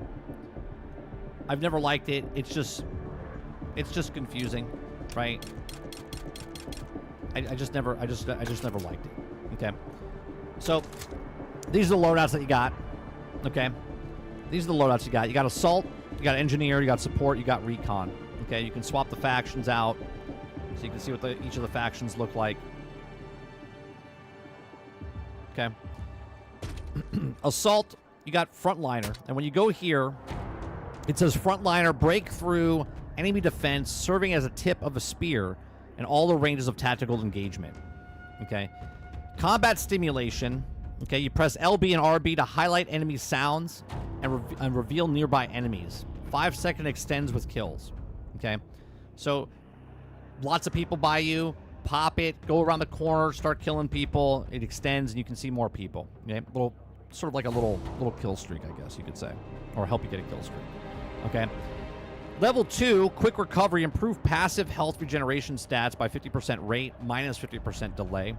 Okay. It says extra adrenaline, gain additional charge for adrenaline injector, and adds mobility, negates movement speed penalty when aiming down the sights and moving. Now, which is weird because the front line is it's the only thing collected. So as the game comes out, I think they're going to have a different class that you can pick from, like a front line or something else. Okay. When you go to the weapons, okay, you can customize the one weapon, and within inside the thing itself, as you use the weapon, you unlock, unlock certain things, right? So, as you can tell, once you get to a certain level, reach rank 18, you unlock this. Reach rank 12. Doesn't make kind of sense why that one's after, but anyway, you would think it would be like 12 and then 18, but so you have these points, right? The attachment points, as you can see, 60 of 100. Lots of different points that you can spend on these things. So you're constantly always leveling up each of the guns. And each of the guns has its own attachments on it. So it's not like if I unlock all of this, it's like I'm unlocking all the stuff on here, but that's when it's maxed out. Okay? I think the max out is... Let me see. Cosmetic, that's rank 9. 20 is, I think, the most right now. Yeah, I think 20 is the max. Yeah, 20 is the max for the gun. Then there's also, I would assume that you can recur it, how many times have you maxed it out type of thing. Okay. Then these are the different weapons that you can use for the assault class. The assault class right now, you have the NVO, you have the B36A, and then you have the M4. Okay. That's for the assault rifle. Carbons, you got the M4A1, you got the AK205, you got the M417A2. Okay, so you got quite a bit of weapons there. You got the DRM. Okay, you got the M39 EMR, and you got the SVK. And then you got the shotgun, okay, which he can't use. Okay, so no shotgun for the assault guy. Okay. You only have the secondary. There's nothing else right now as far as that. He does have a shotgun. Oh, the shotgun's already there, but you can't unlock the other shotgun. So he has a shotgun. He does have a shotgun. Okay. Then you have your grenade launcher, explosive launcher. You got your frag grenade. You got your fragment grenade. You got your flash grenade. You got your smoke grenade. And then you got your melee knife. Okay. That's the, I think that's the assault. Everything for the assault. Yeah. Then for engineer, okay, you have the anti-armor. Anti-armor, you got the, you press LBRB to enable a repair toolkit fixed with the enhanced efficiency of 50% for 10 seconds. Armor, deliberator, damages enemy vehicles, reduces your repair effectiveness by minus 50% for 10 seconds. You got launcher trained, improved reload times for launchers by 15%. And extra rockets increase the amount of carry rocket ammo plus 2. Okay. The weapons that he has that he's using is the SGX. He also gets, I think, hip fire, if I'm not mistaken. Okay, actually, I think it says that. I think it gets, yeah, improve hip fire right there. SMG, improve hip fire. Hip fire. And a flak jacket decreases the damage taken from explosives. Okay. So, you got your carbon, or carbine, M4, AK, M417. You got your SMG. You got your PW7, SGX. You got your M39, and you got your SVK, which is locked. And then you got your shotgun. Okay. You got your factory, secondary. You got your rocket launcher. You got surface-to-air launcher, and you got your unguided rocket launcher. And this is already equipped. You got your motion sensor mine.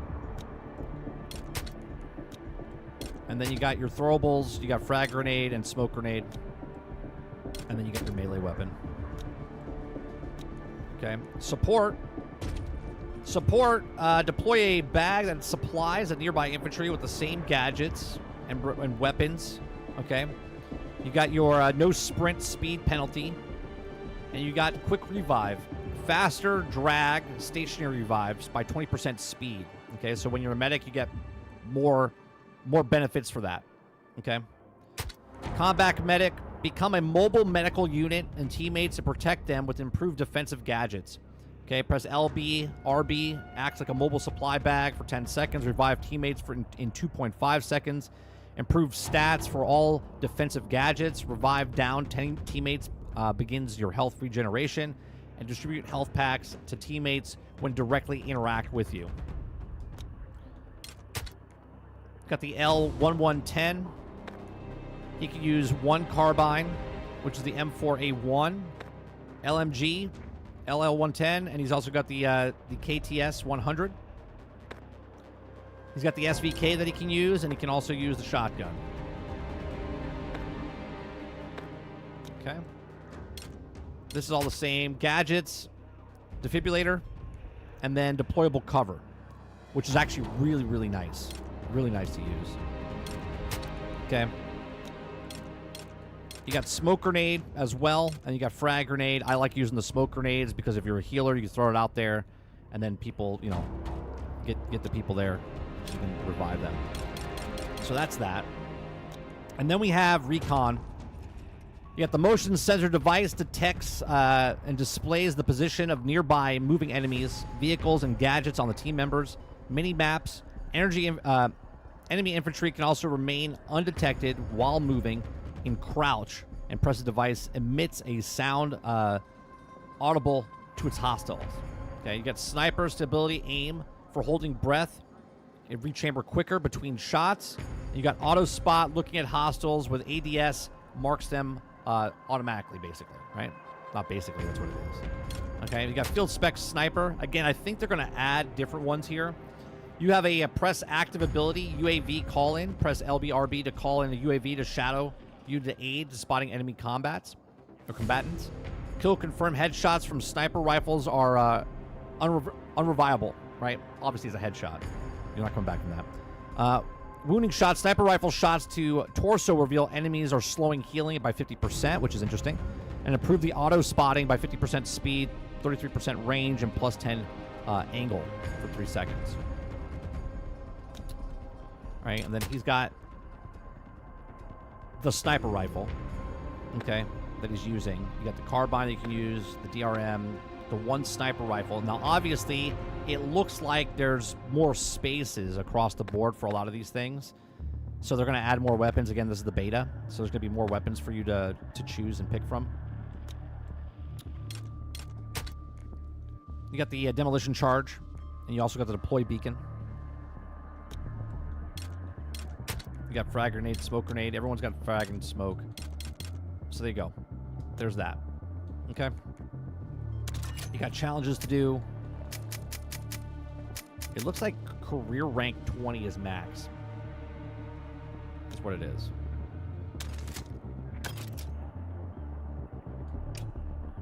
And then right now, during the beta, they have conquest, closed weapon conquest, breakthrough, and domination is what they got. They got a firing range.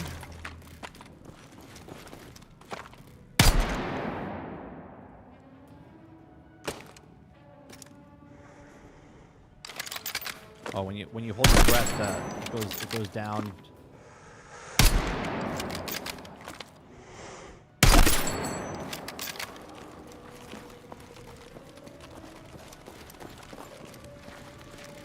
That's cool.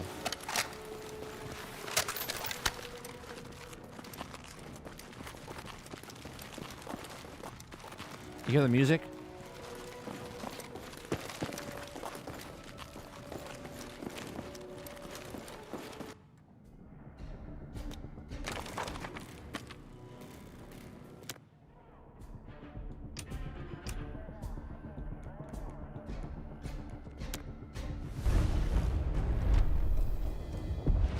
Assault, Engineer, Support, and They have a Recon. little video An for you. iconic formula for Battlefield. Each class features a signature weapon set, as well as class-exclusive gadgets and traits that define your role in the squad. The Assault class are the frontline killers who punch through enemies' defenses to open a way for the rest of the team. A handy grenade launcher will rob enemies of their cover, while flashbangs send them scurrying through the line of fire. Cornered by the enemy, an adrenaline shot may be the difference between life and death. Assault's enhanced mobility, combined with the option to throw on an extra primary weapon, makes you a formidable force that can push deep behind enemy lines. You need a deterrent for tanks, helicopters, jets? That's when you call in the Engineer. Armed with a satchel filled with rockets and mines, this class is all about being a menace to the vehicles hunting your allies. They're also the only class capable of repairing friendly vehicles, equipment, and weapon placements. The Support class is there to pull your ass out of the fire. You pick up all the coffee cups and throwing place them in down your tank. supply I don't know, crates, maybe. heals, and ammo to keep you in the fights. Support can lay down deployable cover, intercept enemy grenades and missiles, and they're the masters of the machine gun. There is no better class to keep your squad in the fights when the odds are against you. Recon is our tactical mastermind who provides vital information to the squad and stalks the edges of the battlefield, usually with a sniper rifle in hand to pull off the perfect headshot. With drones capable of pinpointing enemy positions, C4 that can cripple tanks and level buildings, and a laser used to love doing designator that. that will guide your allies' missiles right to their target. Welcome to the world of Battlefield 6. They're going hardcore on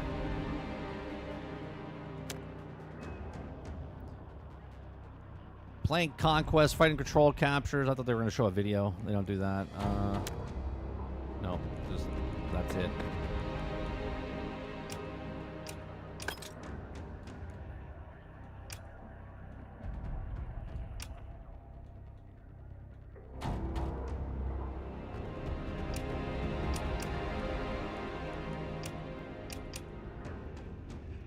All right. Let's see if they can pull it off. We'll see. We'll see. All right, let me close that back down.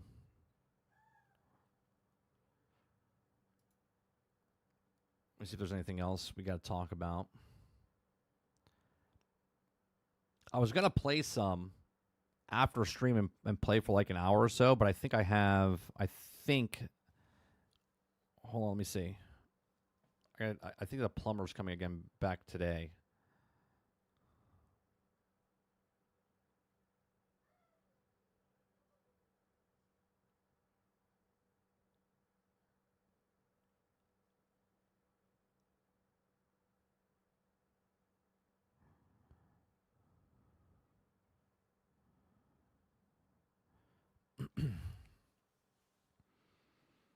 Oh yeah, everyone's on the hype train right now. Everyone's on the hype train right now.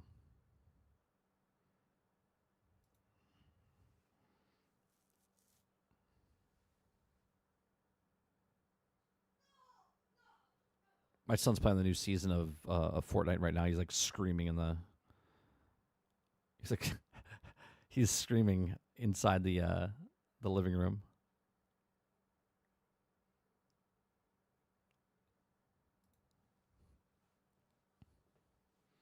All right, let me see what's going on. Basically, we have other stories, but I don't want to go through those stories this morning, because we're going to go over them tonight, GXG. So we have plenty of other stories to talk about. We got like a Bungie story. We got Delta Force on. Here's another game, right? Delta Force, the console trailer. Okay, this game should have come out before Battlefield 6, but it's too late now. They had the perfect opportunity to come in and take a base, because this is a free-to-play game, Delta Force, okay? And they kind of just ruined it because they took their sweet, sweet time trying to get Delta Force out, which I think is funny, right? Because Delta Force was supposed to come out August, right? It's supposed to come out this month. let me see.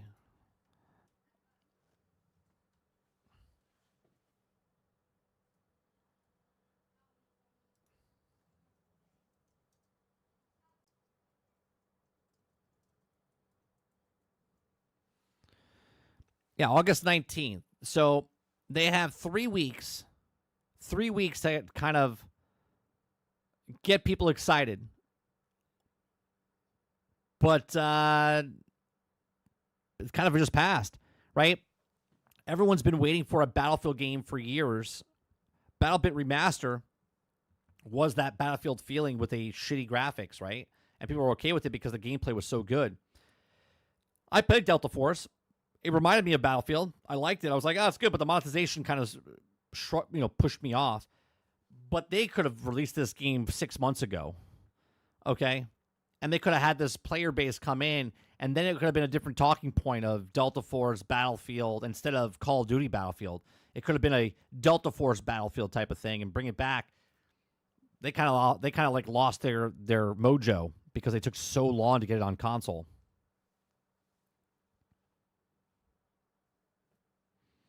Battlefield is Delta Force on 500 milligrams of testosterone a day. Yeah, so it's a little weird, right?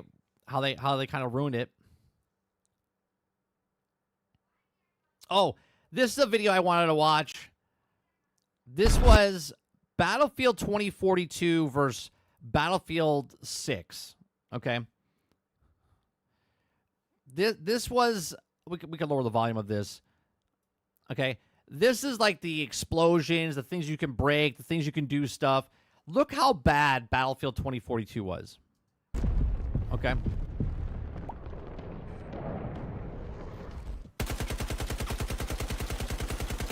Okay, it says in the upper left-hand corner there what game it is, right? So this is Battlefield 2042. Do you see how clean it looks? Now, obviously, we're in a desert, but you understand what I'm saying? There's no final draft that went over this thing. It's just kind of weird. Right? Now, Battlefield 6, look at the ground. Look at the ground compared to this. Hold on. Do you see the difference? You see how, like, smooth and kind of like whatever it is? Then you look at here, there's the lighting, the different textures on the ground. Right? This is 4 years ago. Right? This is 4 years ago.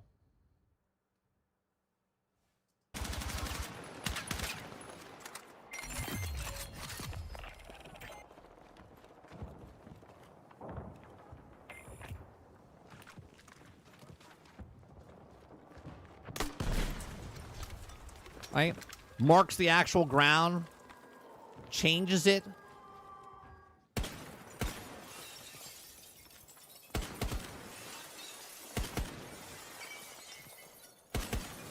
Again, look how bland Battlefield 2042 looks.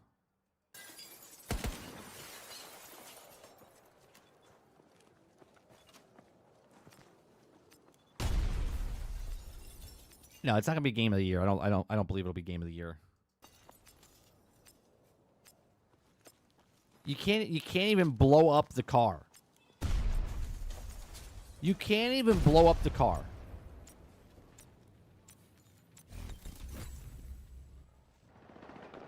Immersion broken. Why didn't you shoot the tire? Shoot the tire.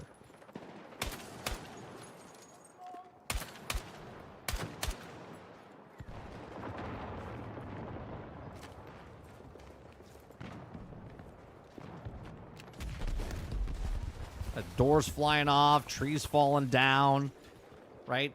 Did the building blow up behind it? Yeah, it did. The building came out down behind it.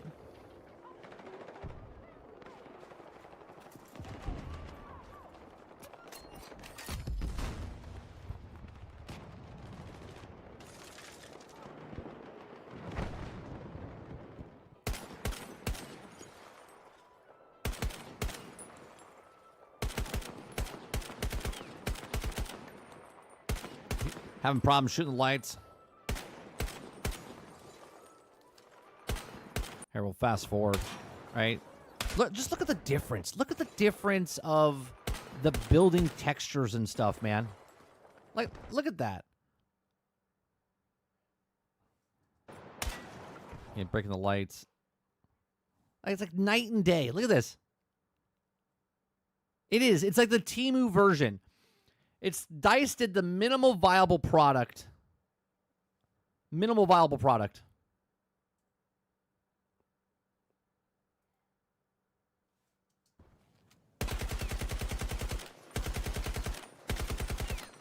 Yeah, Sarge. MVP, bro. That's exactly right. Can't break that. Can't shoot that.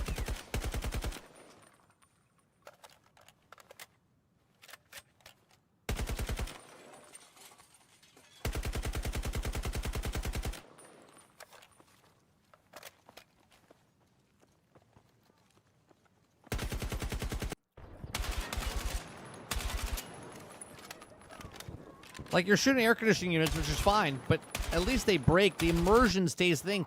So when you're fighting and things are exploding and things are happening, you feel like you're in it. You know what I mean?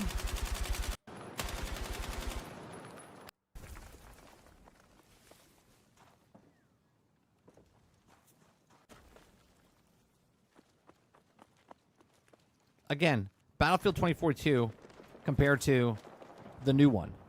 It's night and fucking day, man.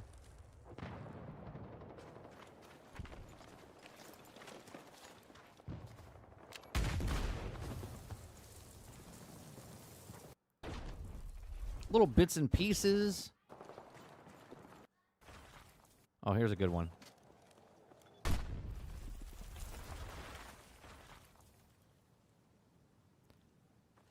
Battlefield 1. If you looked at Battlefield 1's destruction, much better than this. Look, you can't break the floors.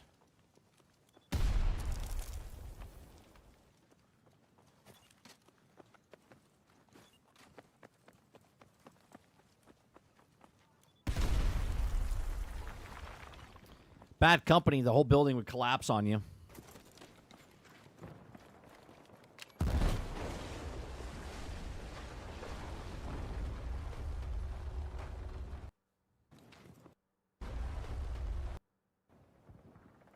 Some walls can't be broken. Some floors can't be broken. Why? Make it all break. Make it just a flat ground of rubble.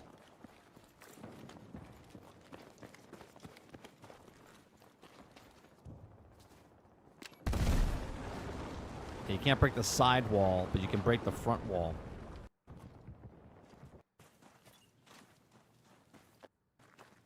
Just look how clean it looks. Look at the difference, man. It's crazy.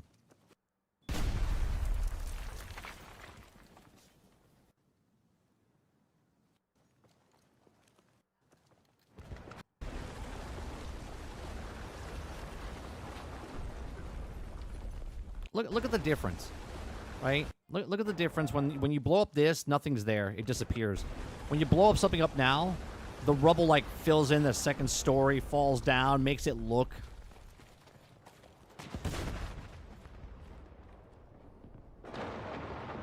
Right, the rebarb's sticking out. I don't think all buildings can be blown up. See, that's nice. Yeah, some rubble disappears.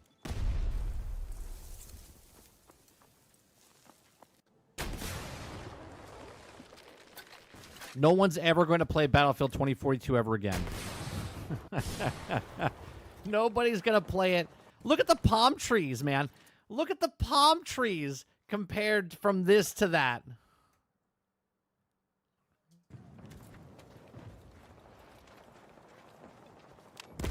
It's like photorealism.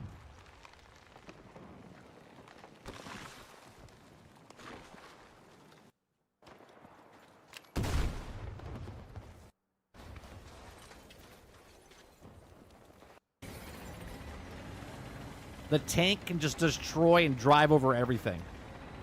Right? This is Battlefield, but you see how it doesn't destroy. Look at what it does in Battlefield 2042. Runs over the car, nothing happens to the car. Nothing happens to the vehicle. Smashes the window, doesn't get smashed or smushed. Just a little bit of dent.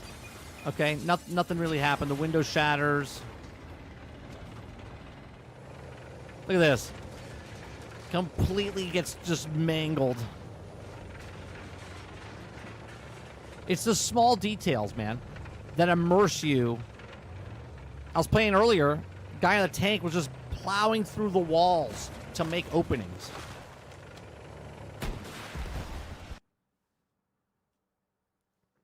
All right, it's 11:45. Instead of ending the show like we do at 12 or 12:30, I think what we're going to do is we're going to play some Battlefield because I don't have time to play it this afternoon because I got the plumber coming. So we'll play a round or two. All right. So let's play a round or two. I got to sit down when I play.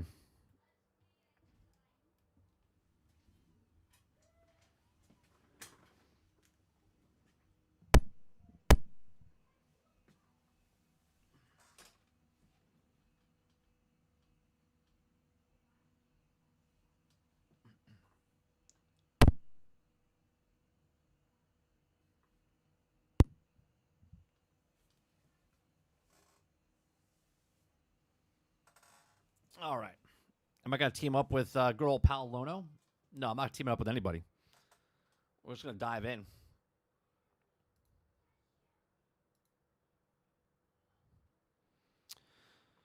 All right, let me see. I got to get to... Is it this one? Yeah, give me a second. There we go.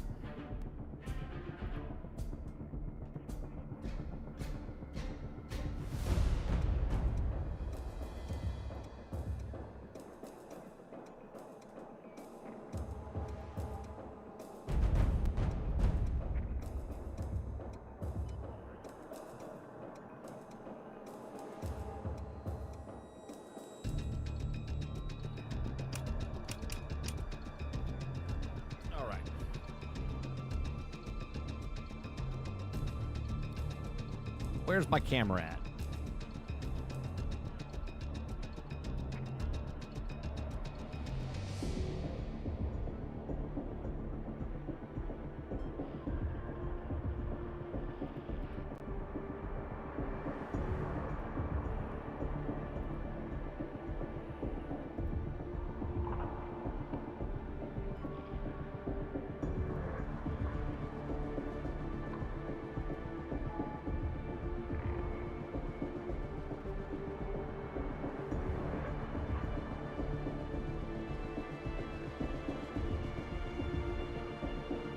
Camera doesn't want to show up.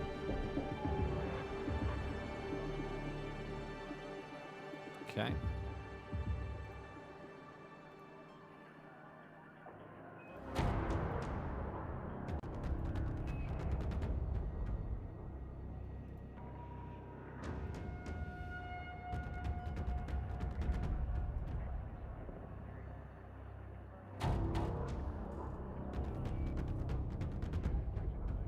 How come my camera doesn't want to show up?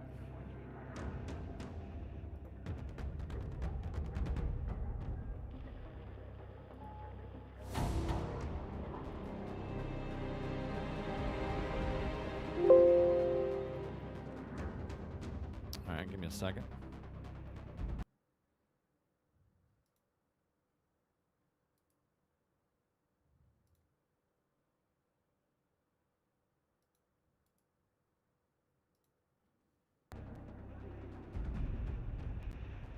Let's go, I'll turn.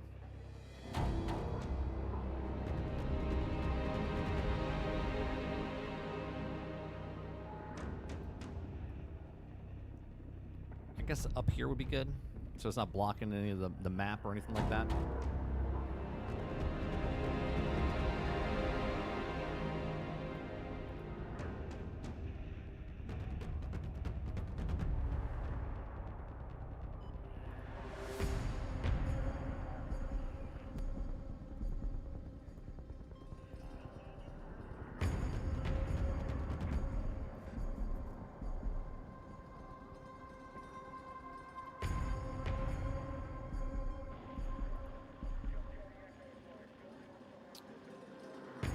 do I get? Oh, there it is.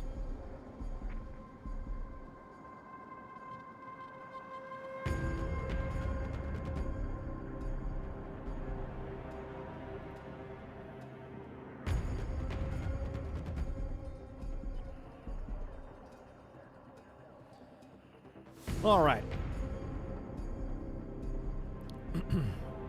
I'm not gonna wear headphones or anything like that. We're just gonna play a little around. We'll do domination of small scale battle, large scale battle, class locks. Let's do breakthrough.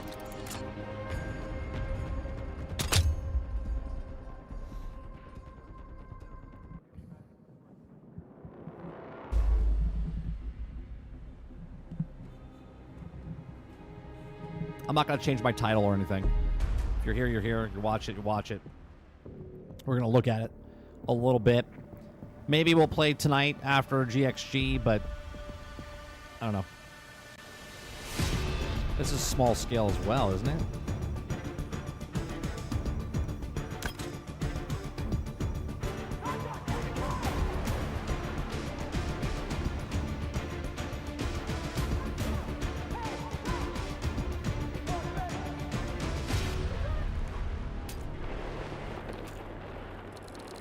What is happening there?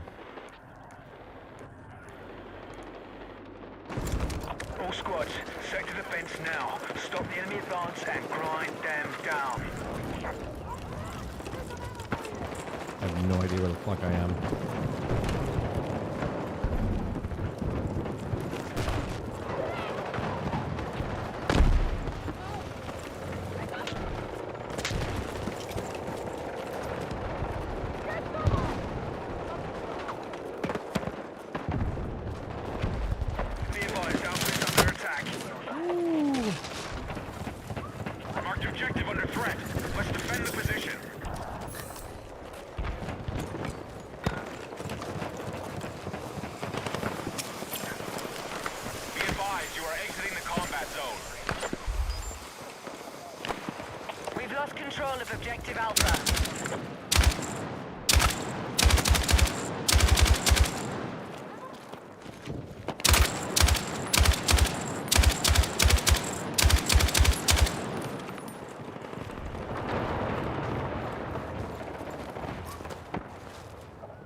Come on.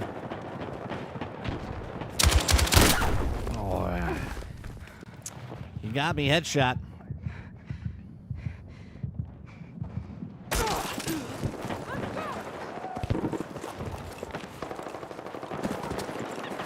Let's go this way. No one reload.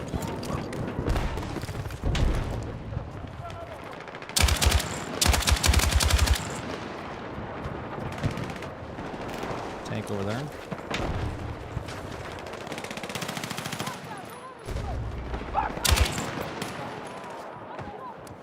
See if the guy goes for a revive. Yep.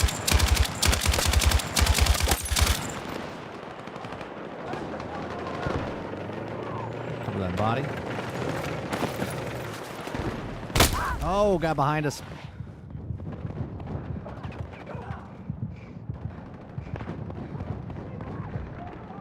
Apparently he didn't shoot me in the head or kill me in the head. I'm not sure.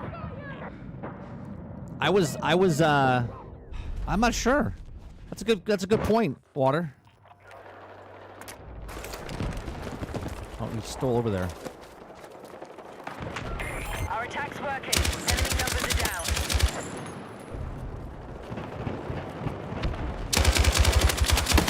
Oh, god damn it. A guy came around the corner.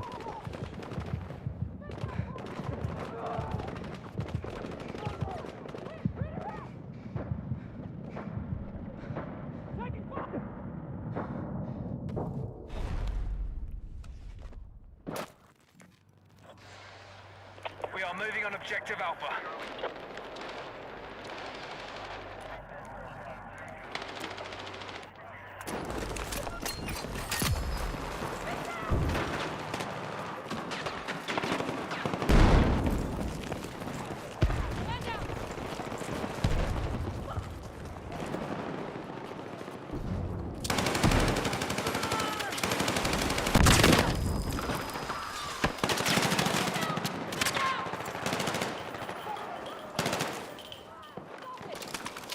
Where the fuck my wall go?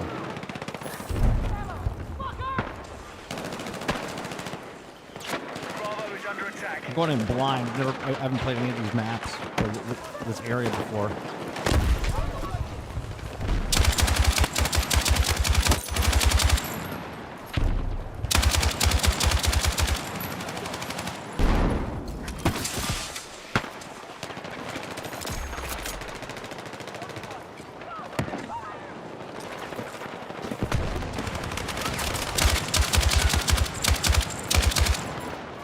Sound design is fantastic.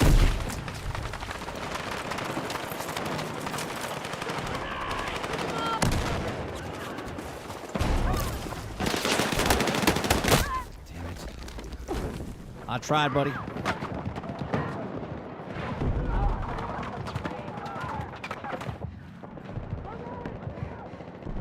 Be advised, hostiles attacking Bravo.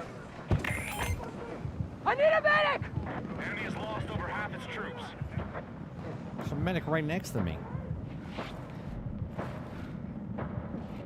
You were right on me, medic. You son of a bitch.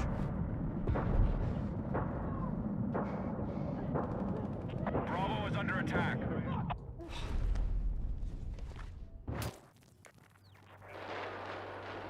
We are Our moving team on is just getting objective Alpha. destroyed.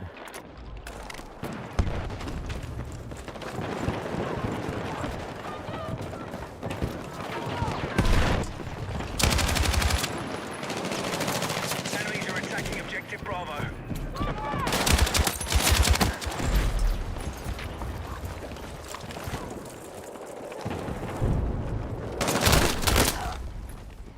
Come on.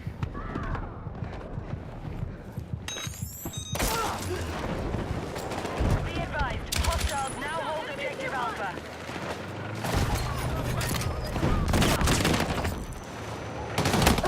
Oh my god, a tank. We're attacking objective Alpha. Son of a bitch. Be advised, the enemy has taken Alpha. Here's some ammo for you!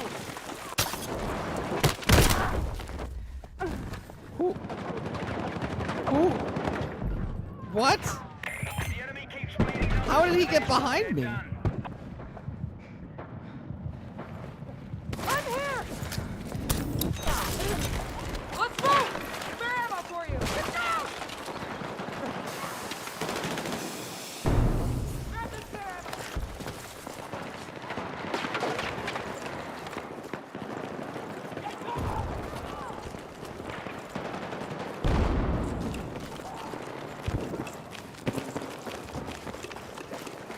I have spotted a hostile sniper in our AO. Oh. 1 for 1.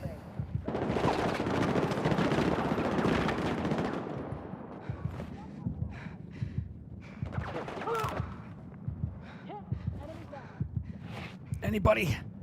I need a medic. I need a medic. Yeah. Let's move!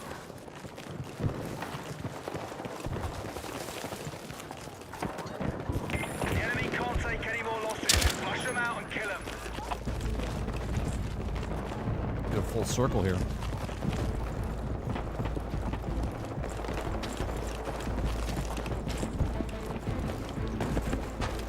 I want to see this. Yep, you can shoot tires. The guy didn't do that in the video.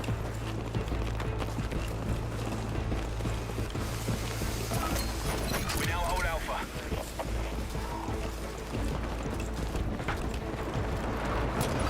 We need to rally friends on the mark Oh my objective. god. I thought that was my own guys coming around the corner.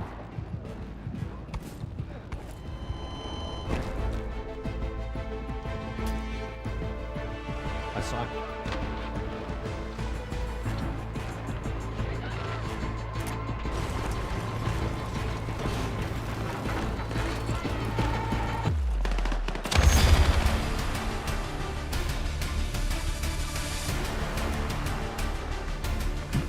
I want like a larger scale. I've been in the city.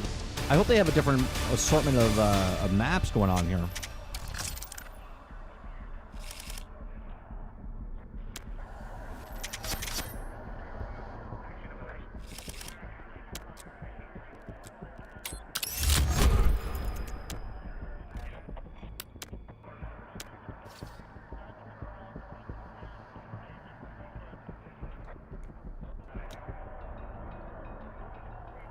We came in late into the game.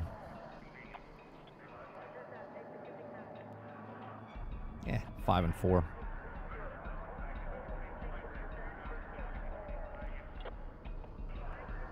We'll see if the break, if it's the same map again, I'm probably going to back out because I've been playing this map, only this map. I want to see the other map, the wide open map with the jets and the helicopters and stuff.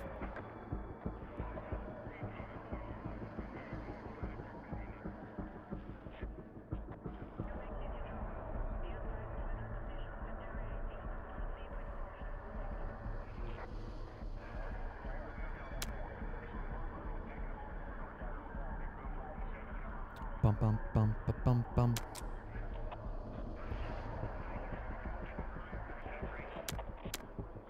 Why are these all soldiers? Why isn't that Nicki Minaj? Yeah. I'm really disappointed that Snoop Dogg's not in the game.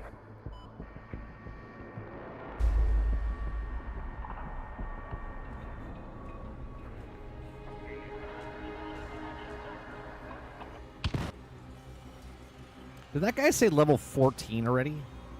Like, Jesus Christ. Still small map. I'm gonna back out because I don't want to play this map again. I want to play the other one. I'll probably have to go to Conquest.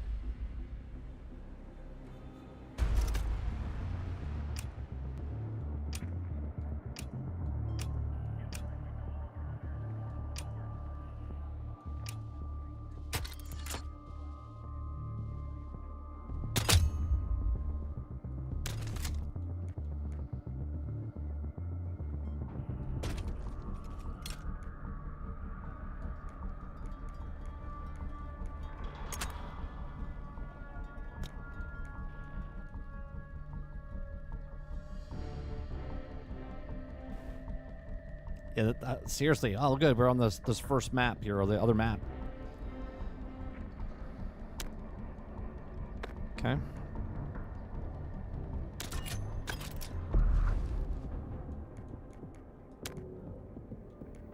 We're going to be support. Everyone's assault except me. I'm support. Let's go. Get the rally point! Go, go, go! Attack and target the objectives. Take ground and control it at all costs. Let's move.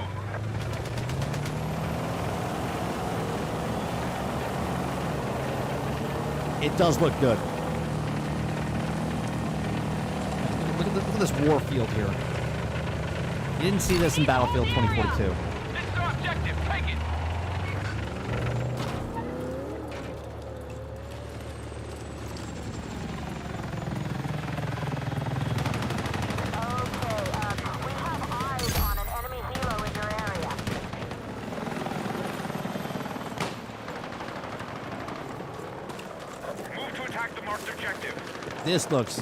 This looks like 100 times better than inside the city. I love the open stuff like this. All right, we now hold objective Bravo.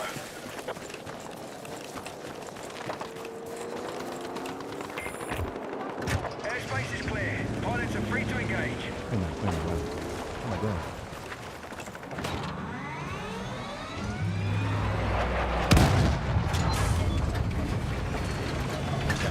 I gotta get used to driving. Okay. Taking objective Charlie.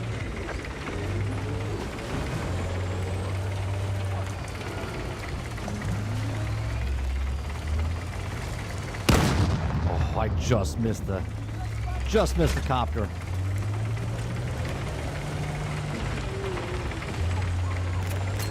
We have taken Delta.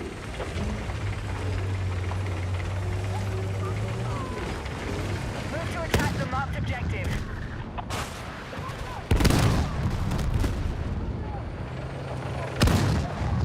Oh, I'm just missing him.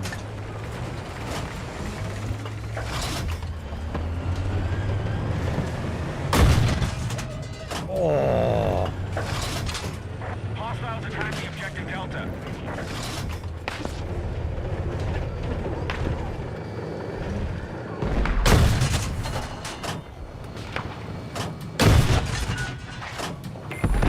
We've lost objective Delta.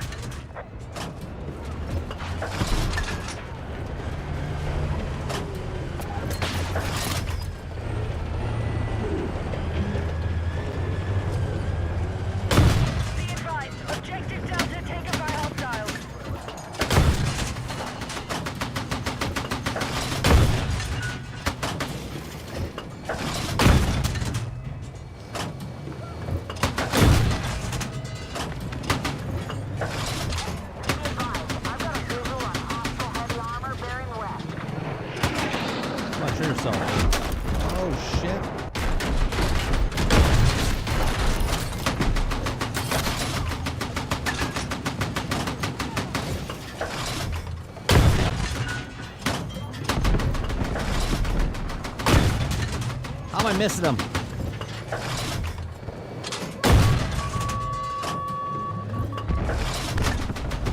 We're moving on Delta. The enemy have taken more objectives. Enemy shot!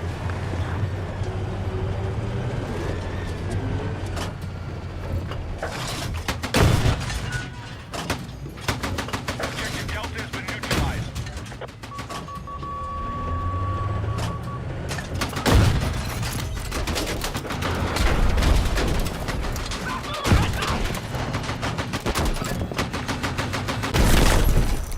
Friendlies have secured objective Delta. We now control more objectives. Secure our defenses. This guy's going for the Hail Mary shot? Attack support needed on the Of course marked not. objective. Why wouldn't you? You played a Battlefield game before? Our forces are controlling the Come on, fight. Jason. Keep pushing. Of course you go for a Hail Mary shot with the...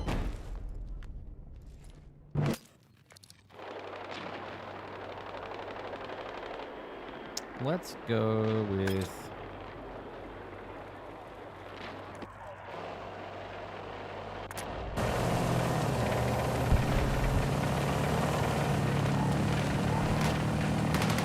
Objective Charlie has been captured by hostiles. Hostiles now hold more objectives out.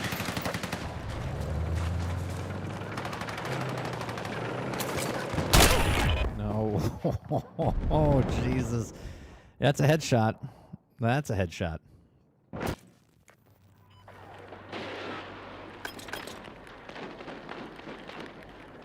Objective Bravo neutralized. Be advised, Delta is under attack.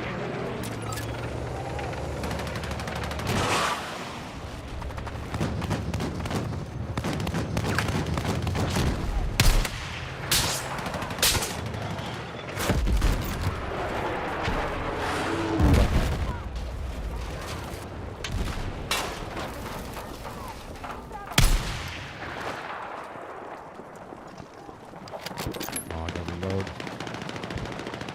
Come on.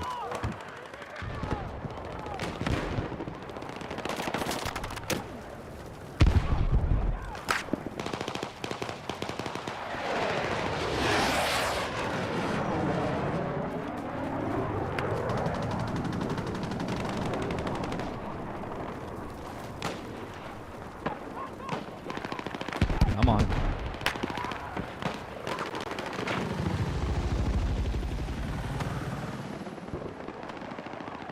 Peek your head right there. Just missed him. Enemy has secured the lead.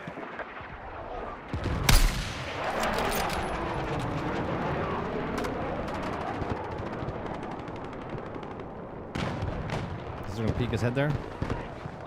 No?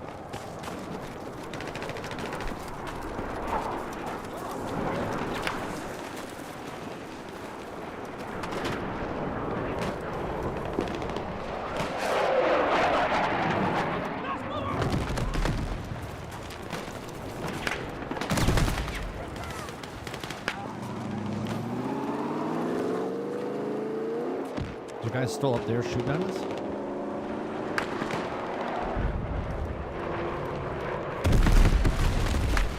What's blowing up over next to me?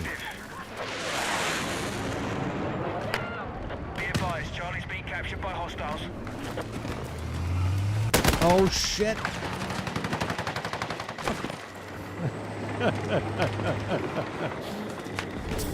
Fuck that.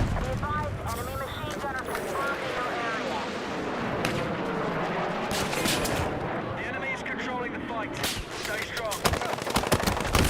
God damn it. We have secured more objectives. Let's hold it.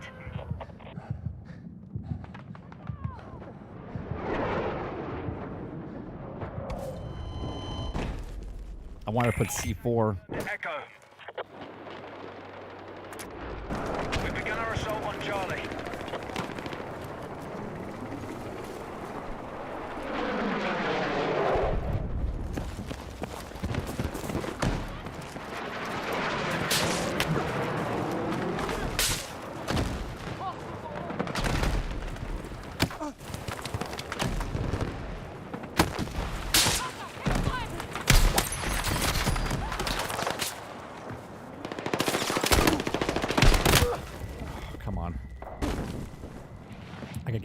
groove.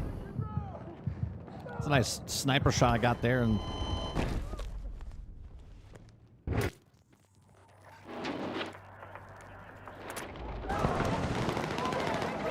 I don't know the maps. I don't know the corners they peek out of. We need defensive support on the marked objective. We've spotted enemy rockets to your north.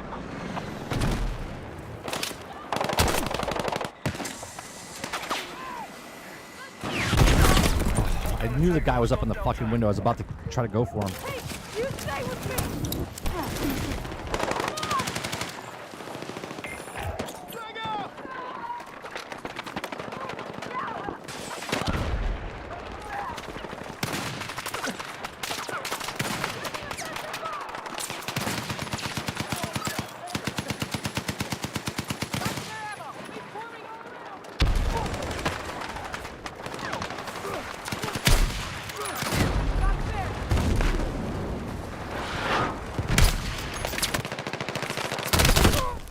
I mean, I shot him in the head the one time. Let's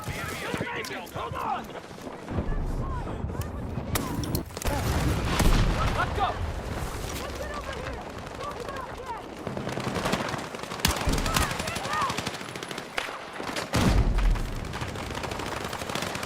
Down the fucking house up here.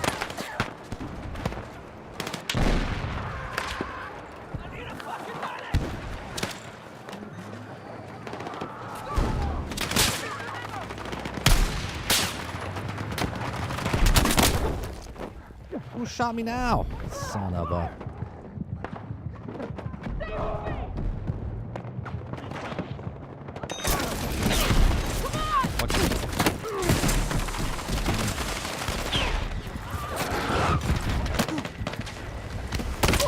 Oh, for God's sakes. I was trying to pick up the heel.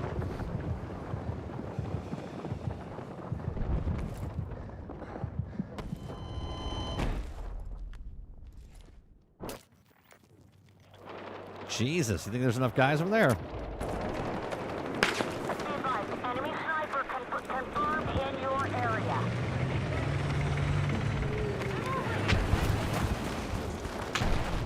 Our forces are hitting Delta. So there's no kill cam. That's the kill cam. So you know where the guy shot you from and killed you, but that's the last point he stood as he runs. He's, you know.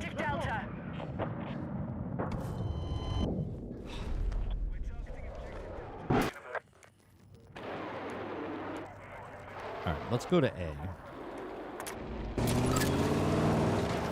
Let's get an outside perspective here. All right, we're controlling the battle. Good Oh my God. Nice shot, Misty.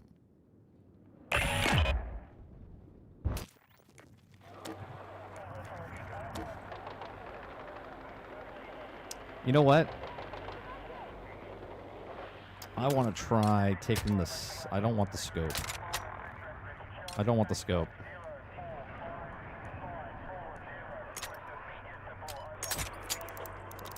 Defend the position.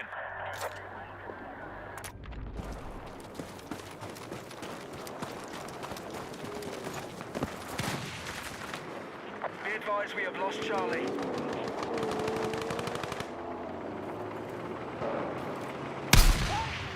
Enemy attack launched on Foxtrot.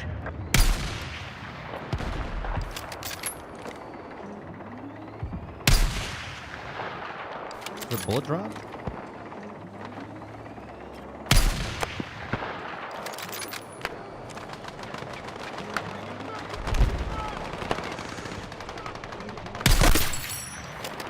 Oh, I got you, Misty. We no Yeah, longer like control that, huh, bud? objective Foxtrot.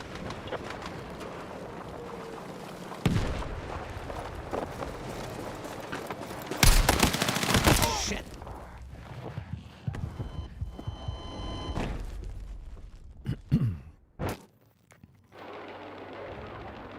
Okay, let's go Hostiles are assaulting Charlie.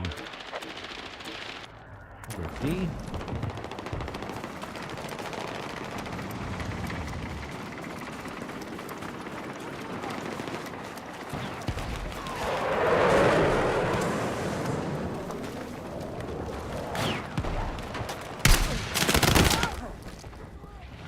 So the one bullet to the thigh, I got him down 70%, 64%.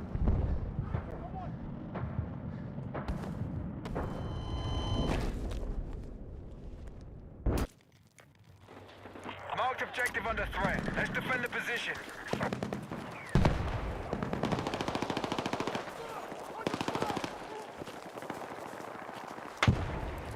I've got a visual on hostile heavy armor bearing east.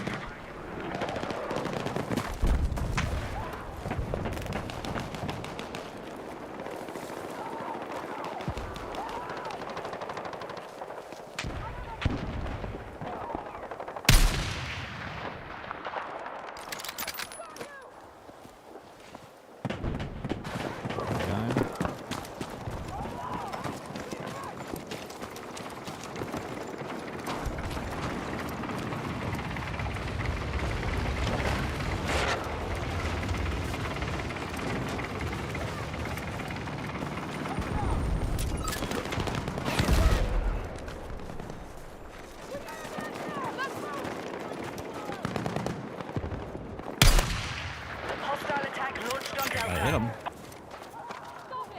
Just didn't get the kill. We are still controlling the fight. Keep it going.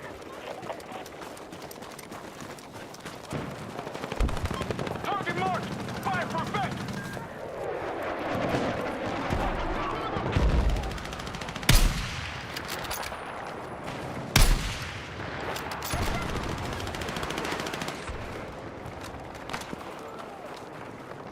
We are attacking No objective blink Bravo. from me, buddy. Enemies are attacking objective Delta.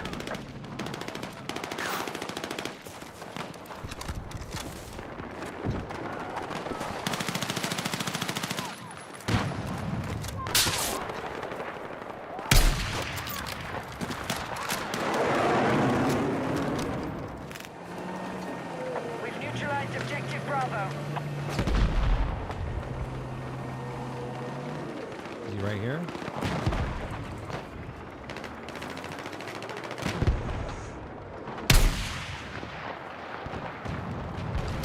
Cover me! Be advised, we no longer hold Charlie.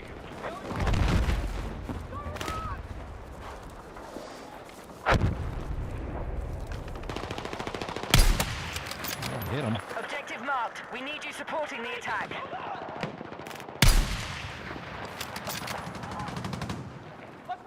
Be advised, the enemy now controls more Stand up. objectives.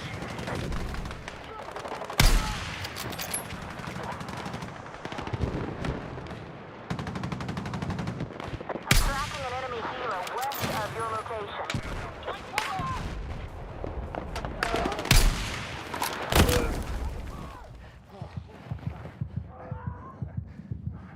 Maybe around me.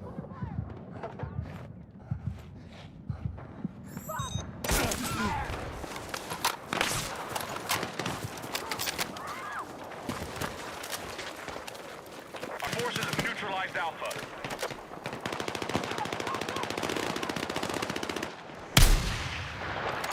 Hostile attack launched on Delta.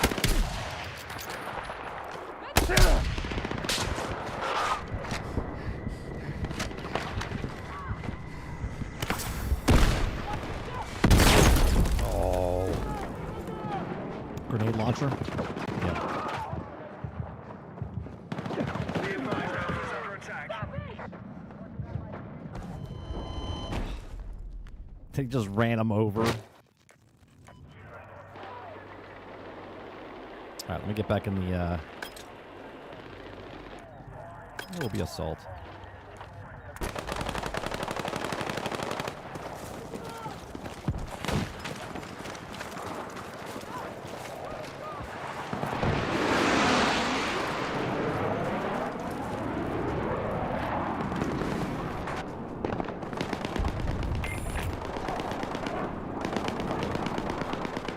I'm nowhere near you guys.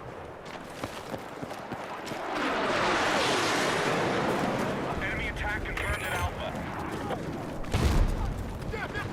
You gotta focus up or we could lose control of this fight.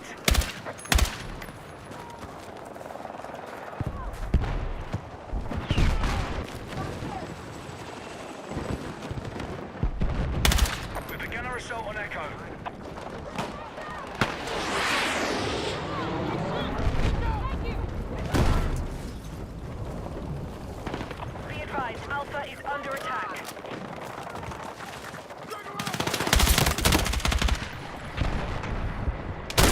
Oh, I was just about to heal. God damn it. Yo.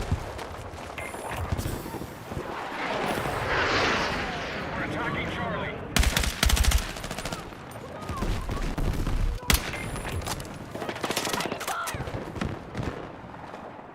Objective marked. We need you supporting the attack.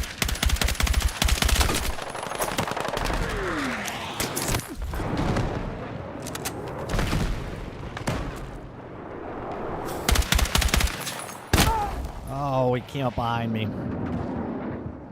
Yeah, the jet sounds really good. I'm not even wearing headphones, so I can't really tell where the guys are coming from.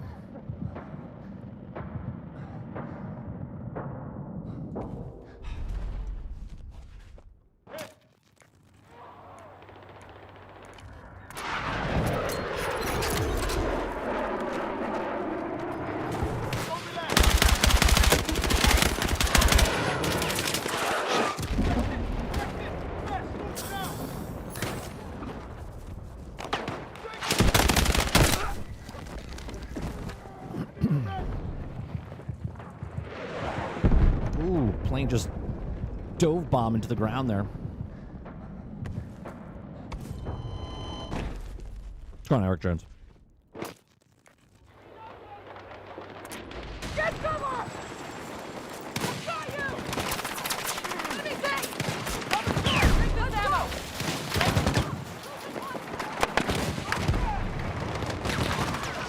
Tank. Sniper, tank. Objective Delta taken by hostiles. Oh, Misty got me.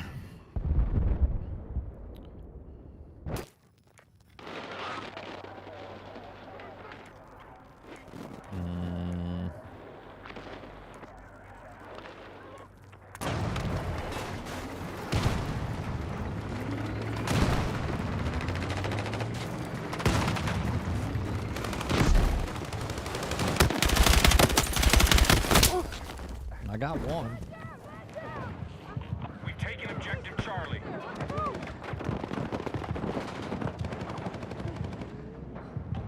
Medic! Be advised, hostiles are attacking objective Charlie. No medic. Enemy attack launched on Bravo.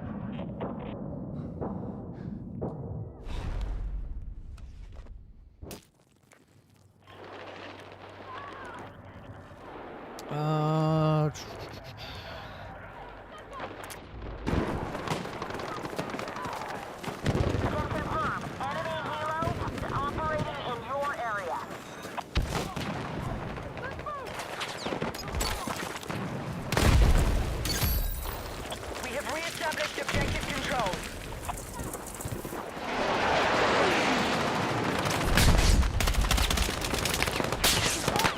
Oh my god. There was a shit ton of glints up there. Like, nope. Oh my god. Oh my god.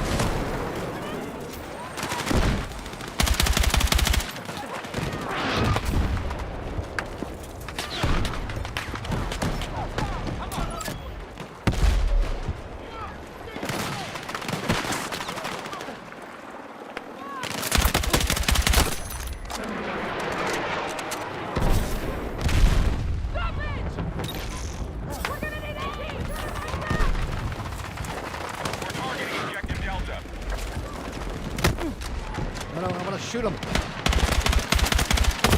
I wanted to knife him. I forgot it's pushing the right analog stick. God damn it. I was hitting X. I'm bleeding out! God damn it. I wanted to knife his ass. Our forces are still winning. Good work.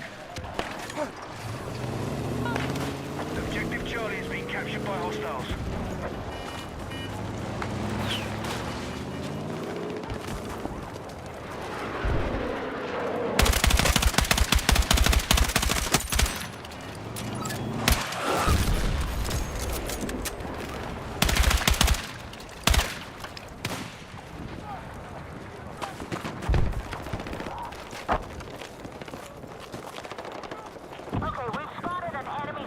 over to your south. You're gonna make it! Hold on!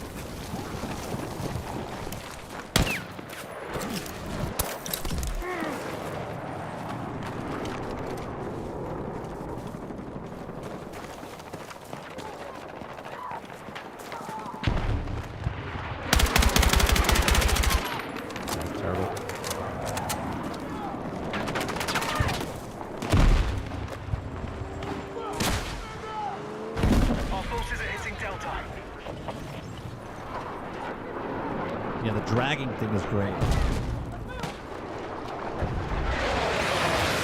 Be advised, enemy forces have taken the lead.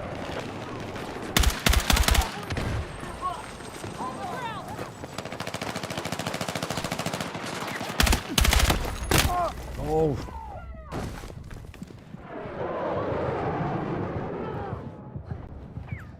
Need immediate smoke cover! Objective Delta is under our control. Anybody near me? Anyone? Anybody? I need a fucking medic! I need a fucking medic.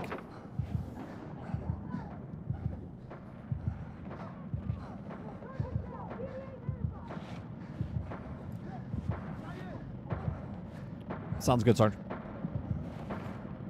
I haven't messed with anything.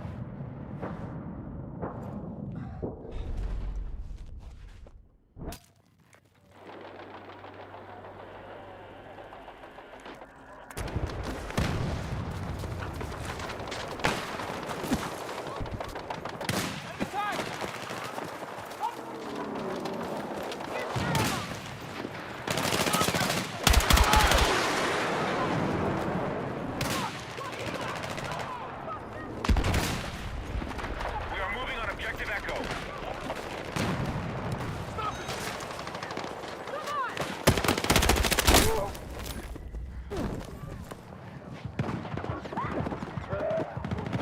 It's like a Sith.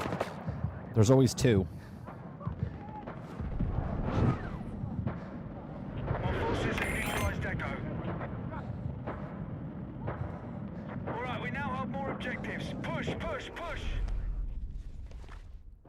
They need to nerf the shotgun now.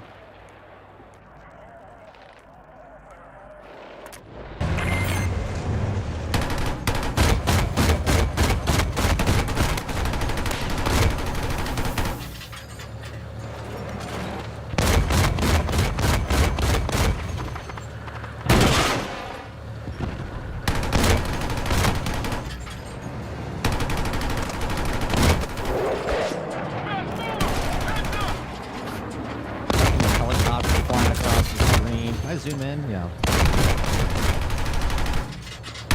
Mark objective under threat. Let's defend the position.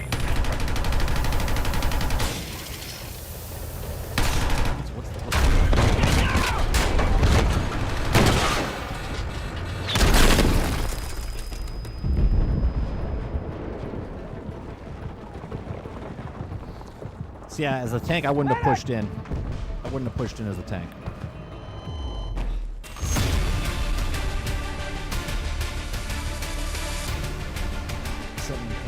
Bottom of the barrel.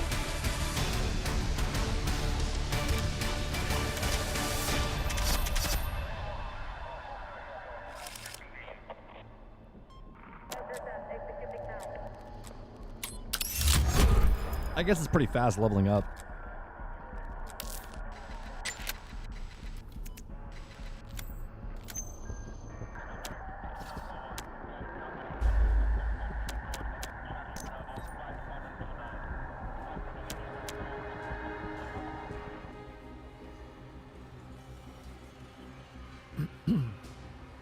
The Siege of Cairo, man. I played this map like, what, we played 6 matches and 5 of them are Cairo.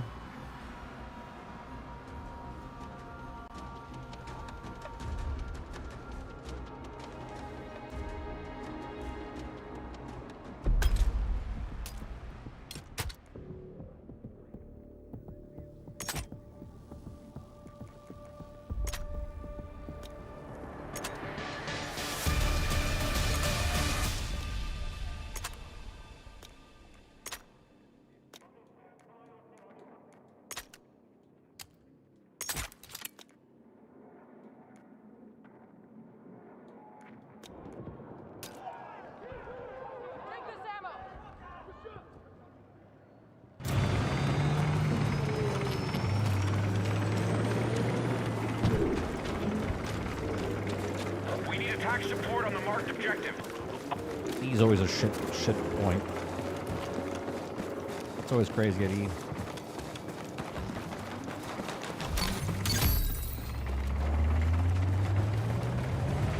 Tracking a hostile tank in the AO. I love how you can grab onto the back of the tank.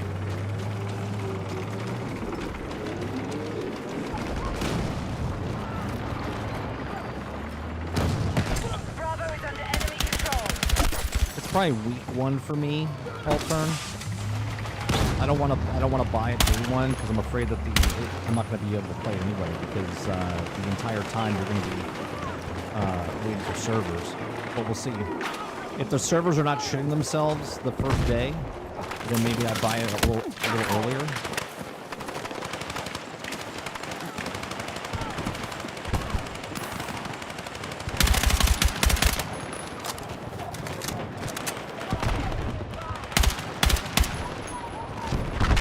Our attack on Bravo is underway. The enemy is taking objective Bravo.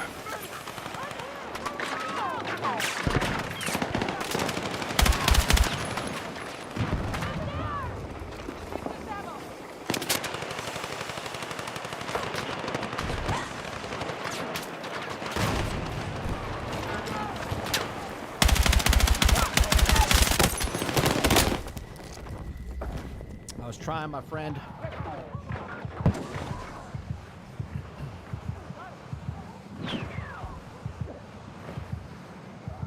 We need defensive support on the marked objective. Nobody around me.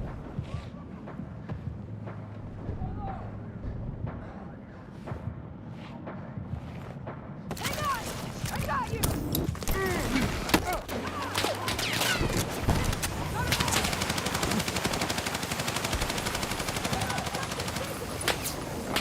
Excuse me.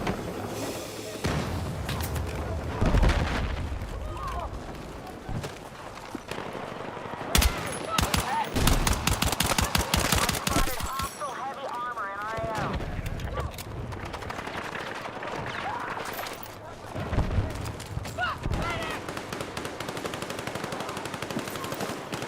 The enemy is controlling the fight. Stay strong. Come on! You're a lifesaver!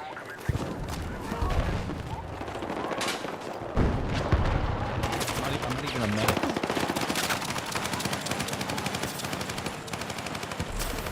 And now I am.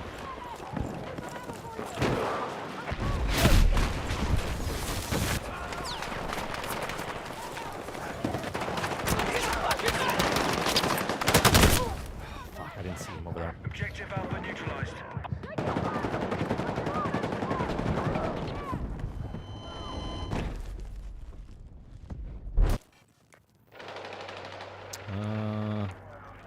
Let's go E. Our forces control more objectives than the enemy.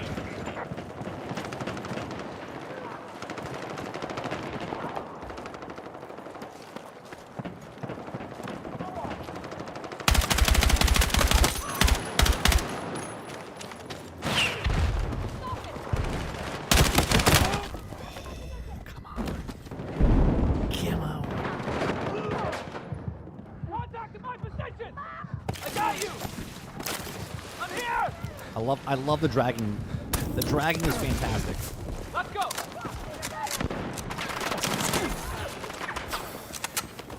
Medic!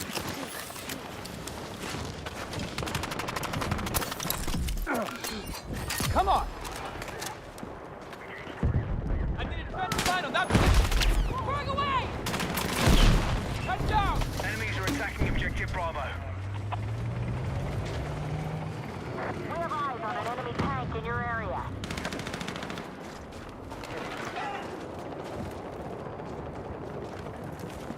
Be advised, Charlie's being captured by hostiles. The enemy have taken more objectives.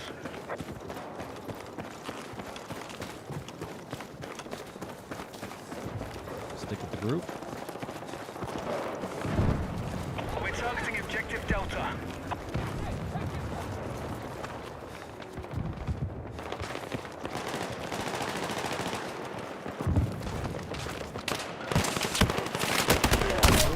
behind me. Get down! Battle is still being controlled by the enemy. Hold on! Don't let them take any more ground.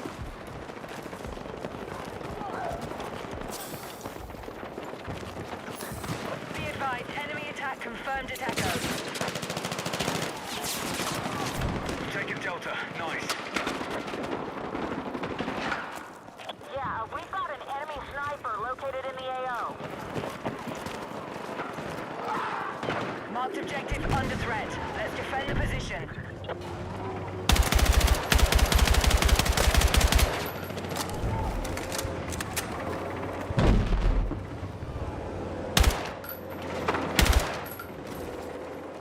Get down!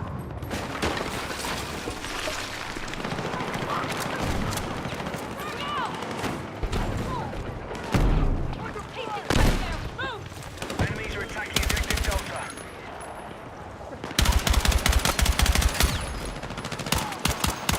Be advised, the enemy has control of Echo. They call off for ammo.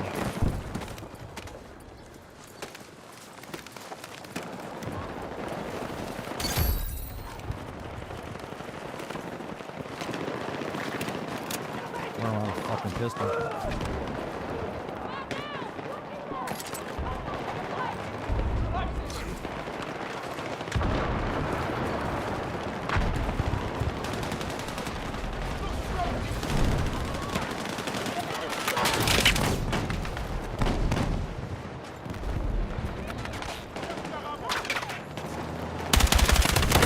Oh, come on. Attacking objective Echo.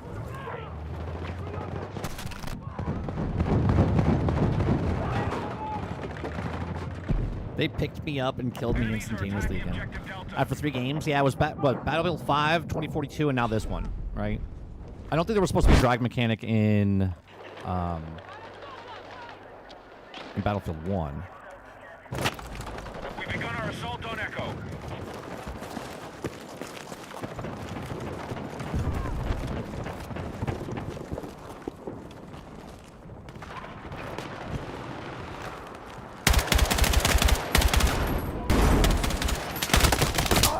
Be advised, the enemy has control of Echo. I feel like I'm shooting like airsoft bullets at them.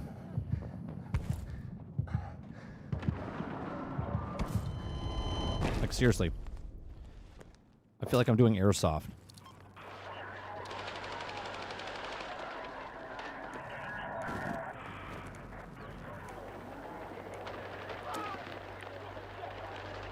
He's good.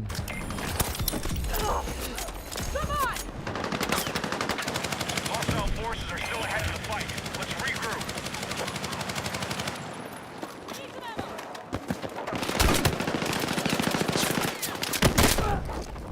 How? How? I'm behind. How did he shoot me? Bro. I'm behind a large pile of rubble, and they shot me from over there.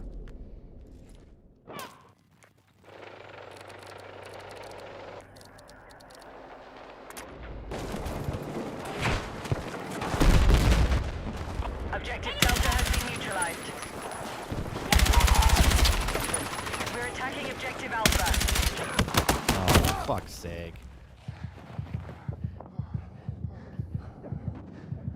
No, I don't want to call cheater. I'm just... I don't know where he shot me from. I thought I was pretty safe behind a giant... I was getting shot, so I dove down and I was still getting shot. Like, how does that work? Objective Alpha neutralized.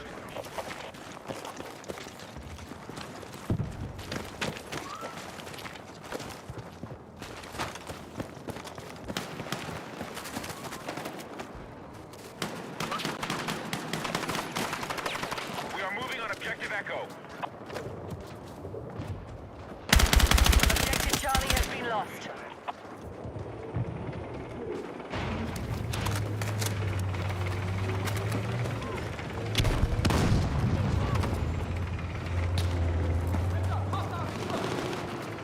Objective Charlie has been captured by hostiles.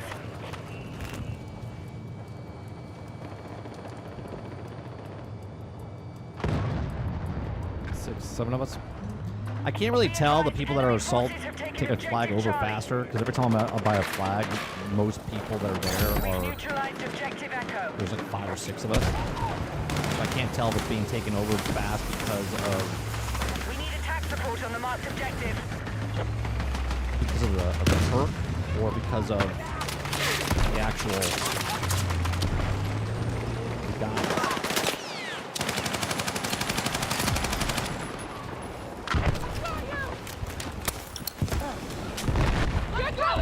Thank you. I spotted hostile heavy armor in our AO. All right, we have secured more objectives. Let's hold it.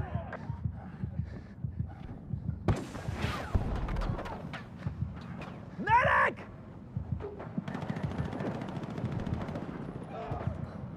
Nope. Guy just died on top of me. Trying to push him off me.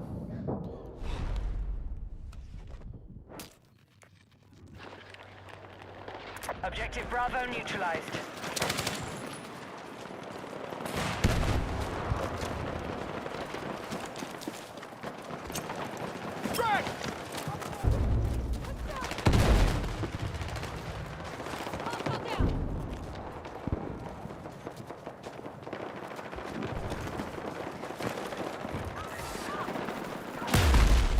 Jesus.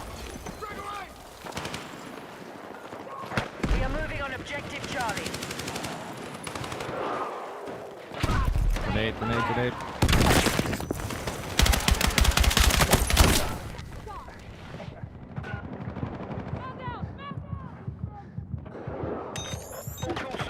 Oh, he got taken out. Oh, the whole squad. We just got one guy left. Stay with me! I'm here! Come on, here's some med supplies! Be advised, hostile forces are still ahead in the fight. Let's regroup.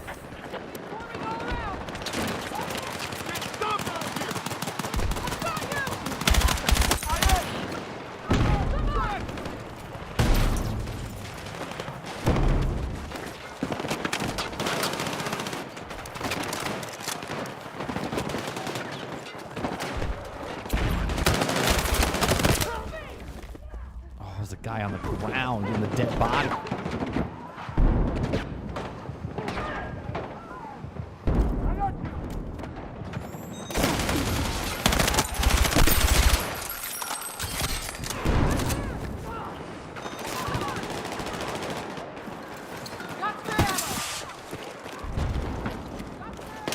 We are targeting objective Bravo.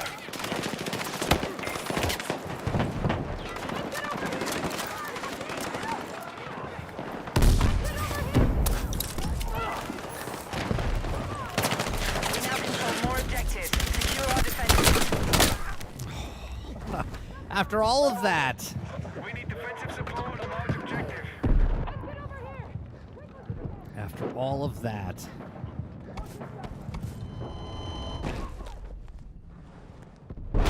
We've lost control of objective Charlie. Oh, he's down.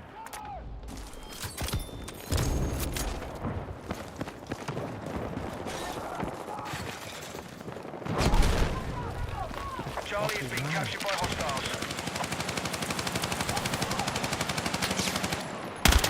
Oh, tank. Oh.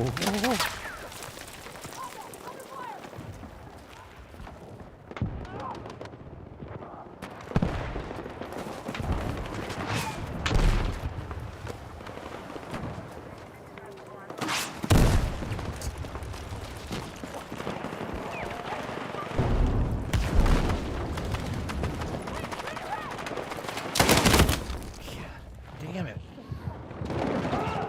God damn it.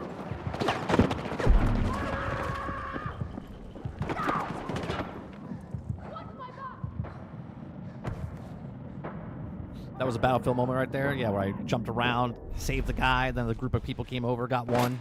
2 more came over. Yeah, we're getting our asses handed to us, but it's alright.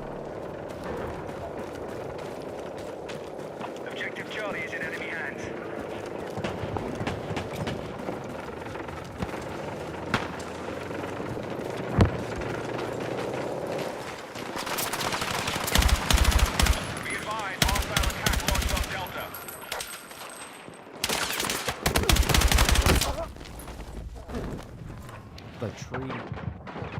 greed was saving me a little bit.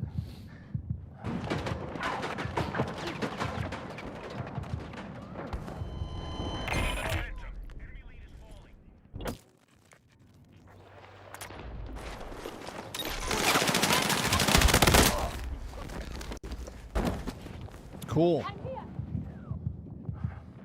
Cool. I mean, that's my bad. I spawned on him as he was getting right before he got shot at.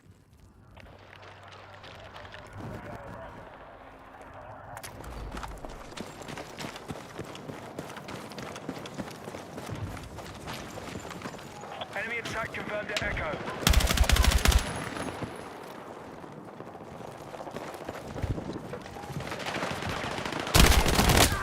We've begun our assault on Charlie. Just faster than me.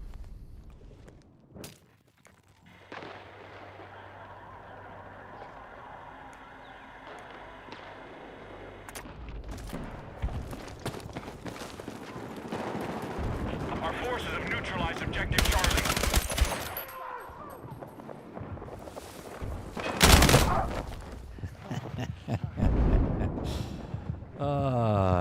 And he revives his mate. IA,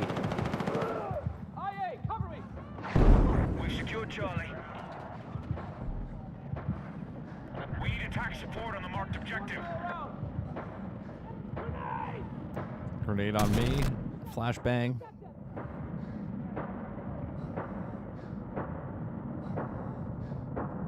No medics. We've lost objective Nobody Bravo. over here. Oh, thanks for shutting the door, bud.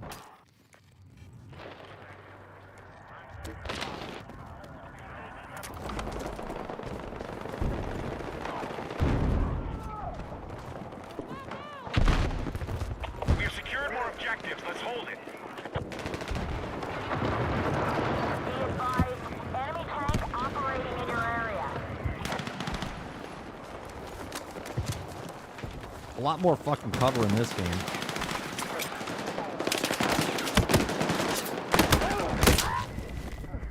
Be advised, hostiles now hold objective Alpha.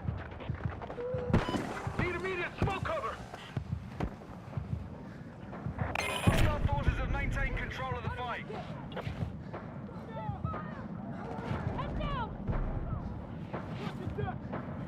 No medic, huh? 11 meters. 11 meters, nobody wants. No, and dead. We have lost Charlie. And dead.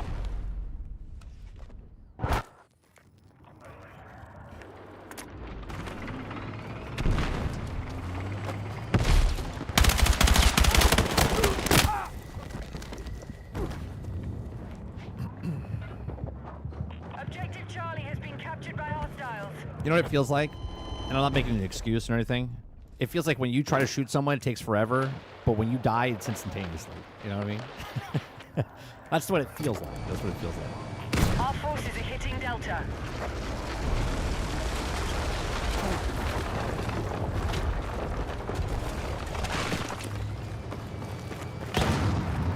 Enemy is close to victory. I need everyone on the offensive. Here's our objective! We fight! We are moving on objective Charlie.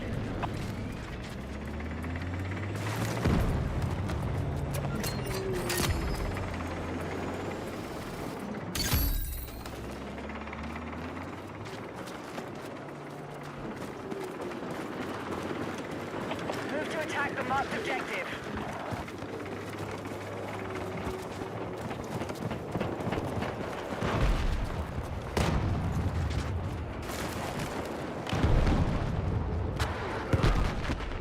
Bravo's under enemy Is there control. infantry here? There's 2 tanks over on the other Be side of advised, that. hostiles are attacking objective Echo.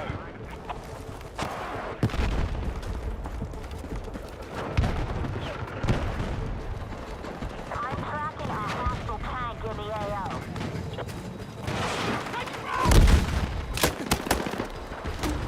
They always find the guys, right? Or they always find me, I should say. We now hold more objectives. Keep pushing.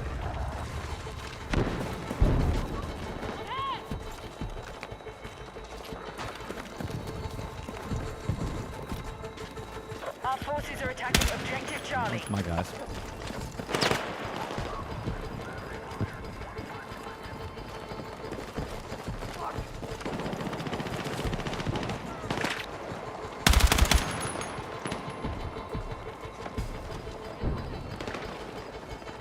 I don't know where he goes, where he comes out of. Be advised, enemy forces have taken objective Charlie.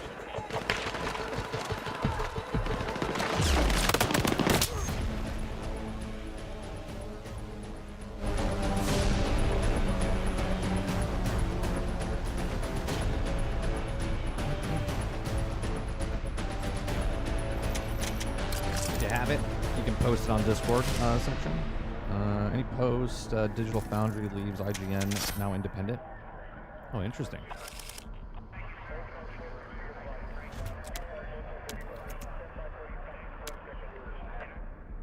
What do we do? 8 savior kills. Outcome. And we're still at the bottom, 11 and 14. All right. I'm going to leave it there. I'm going to go get some lunch. Play a couple rounds just to check it out. See if what's it called? I'll play a little bit later. We have a podcast tonight, GXG, 8 p.m. Eastern. Me and Sard will talk about the gaming news from the past week as you rant along the way. I will be back maybe after the podcast. We'll play maybe a round or two again this evening over. We'll probably do it on this channel instead of going over to 30 and Still Gaming. Appreciate it very much. You guys have a great rest of your day. Look, it's a lot of fun. I think the hype is it might get too big for Battlefield, and it might have a poor launch. I hope it doesn't have that, because it's not just EA. It's every game that's ever come out that's an online game that always has shitty servers the first day, week, whatever. So hopefully they don't kill the hype of that. It seems like they have something good and solid here, but we shall see. So I'll see you guys tonight, 8 p.m. Eastern, and you guys have a great rest of your day. Peace.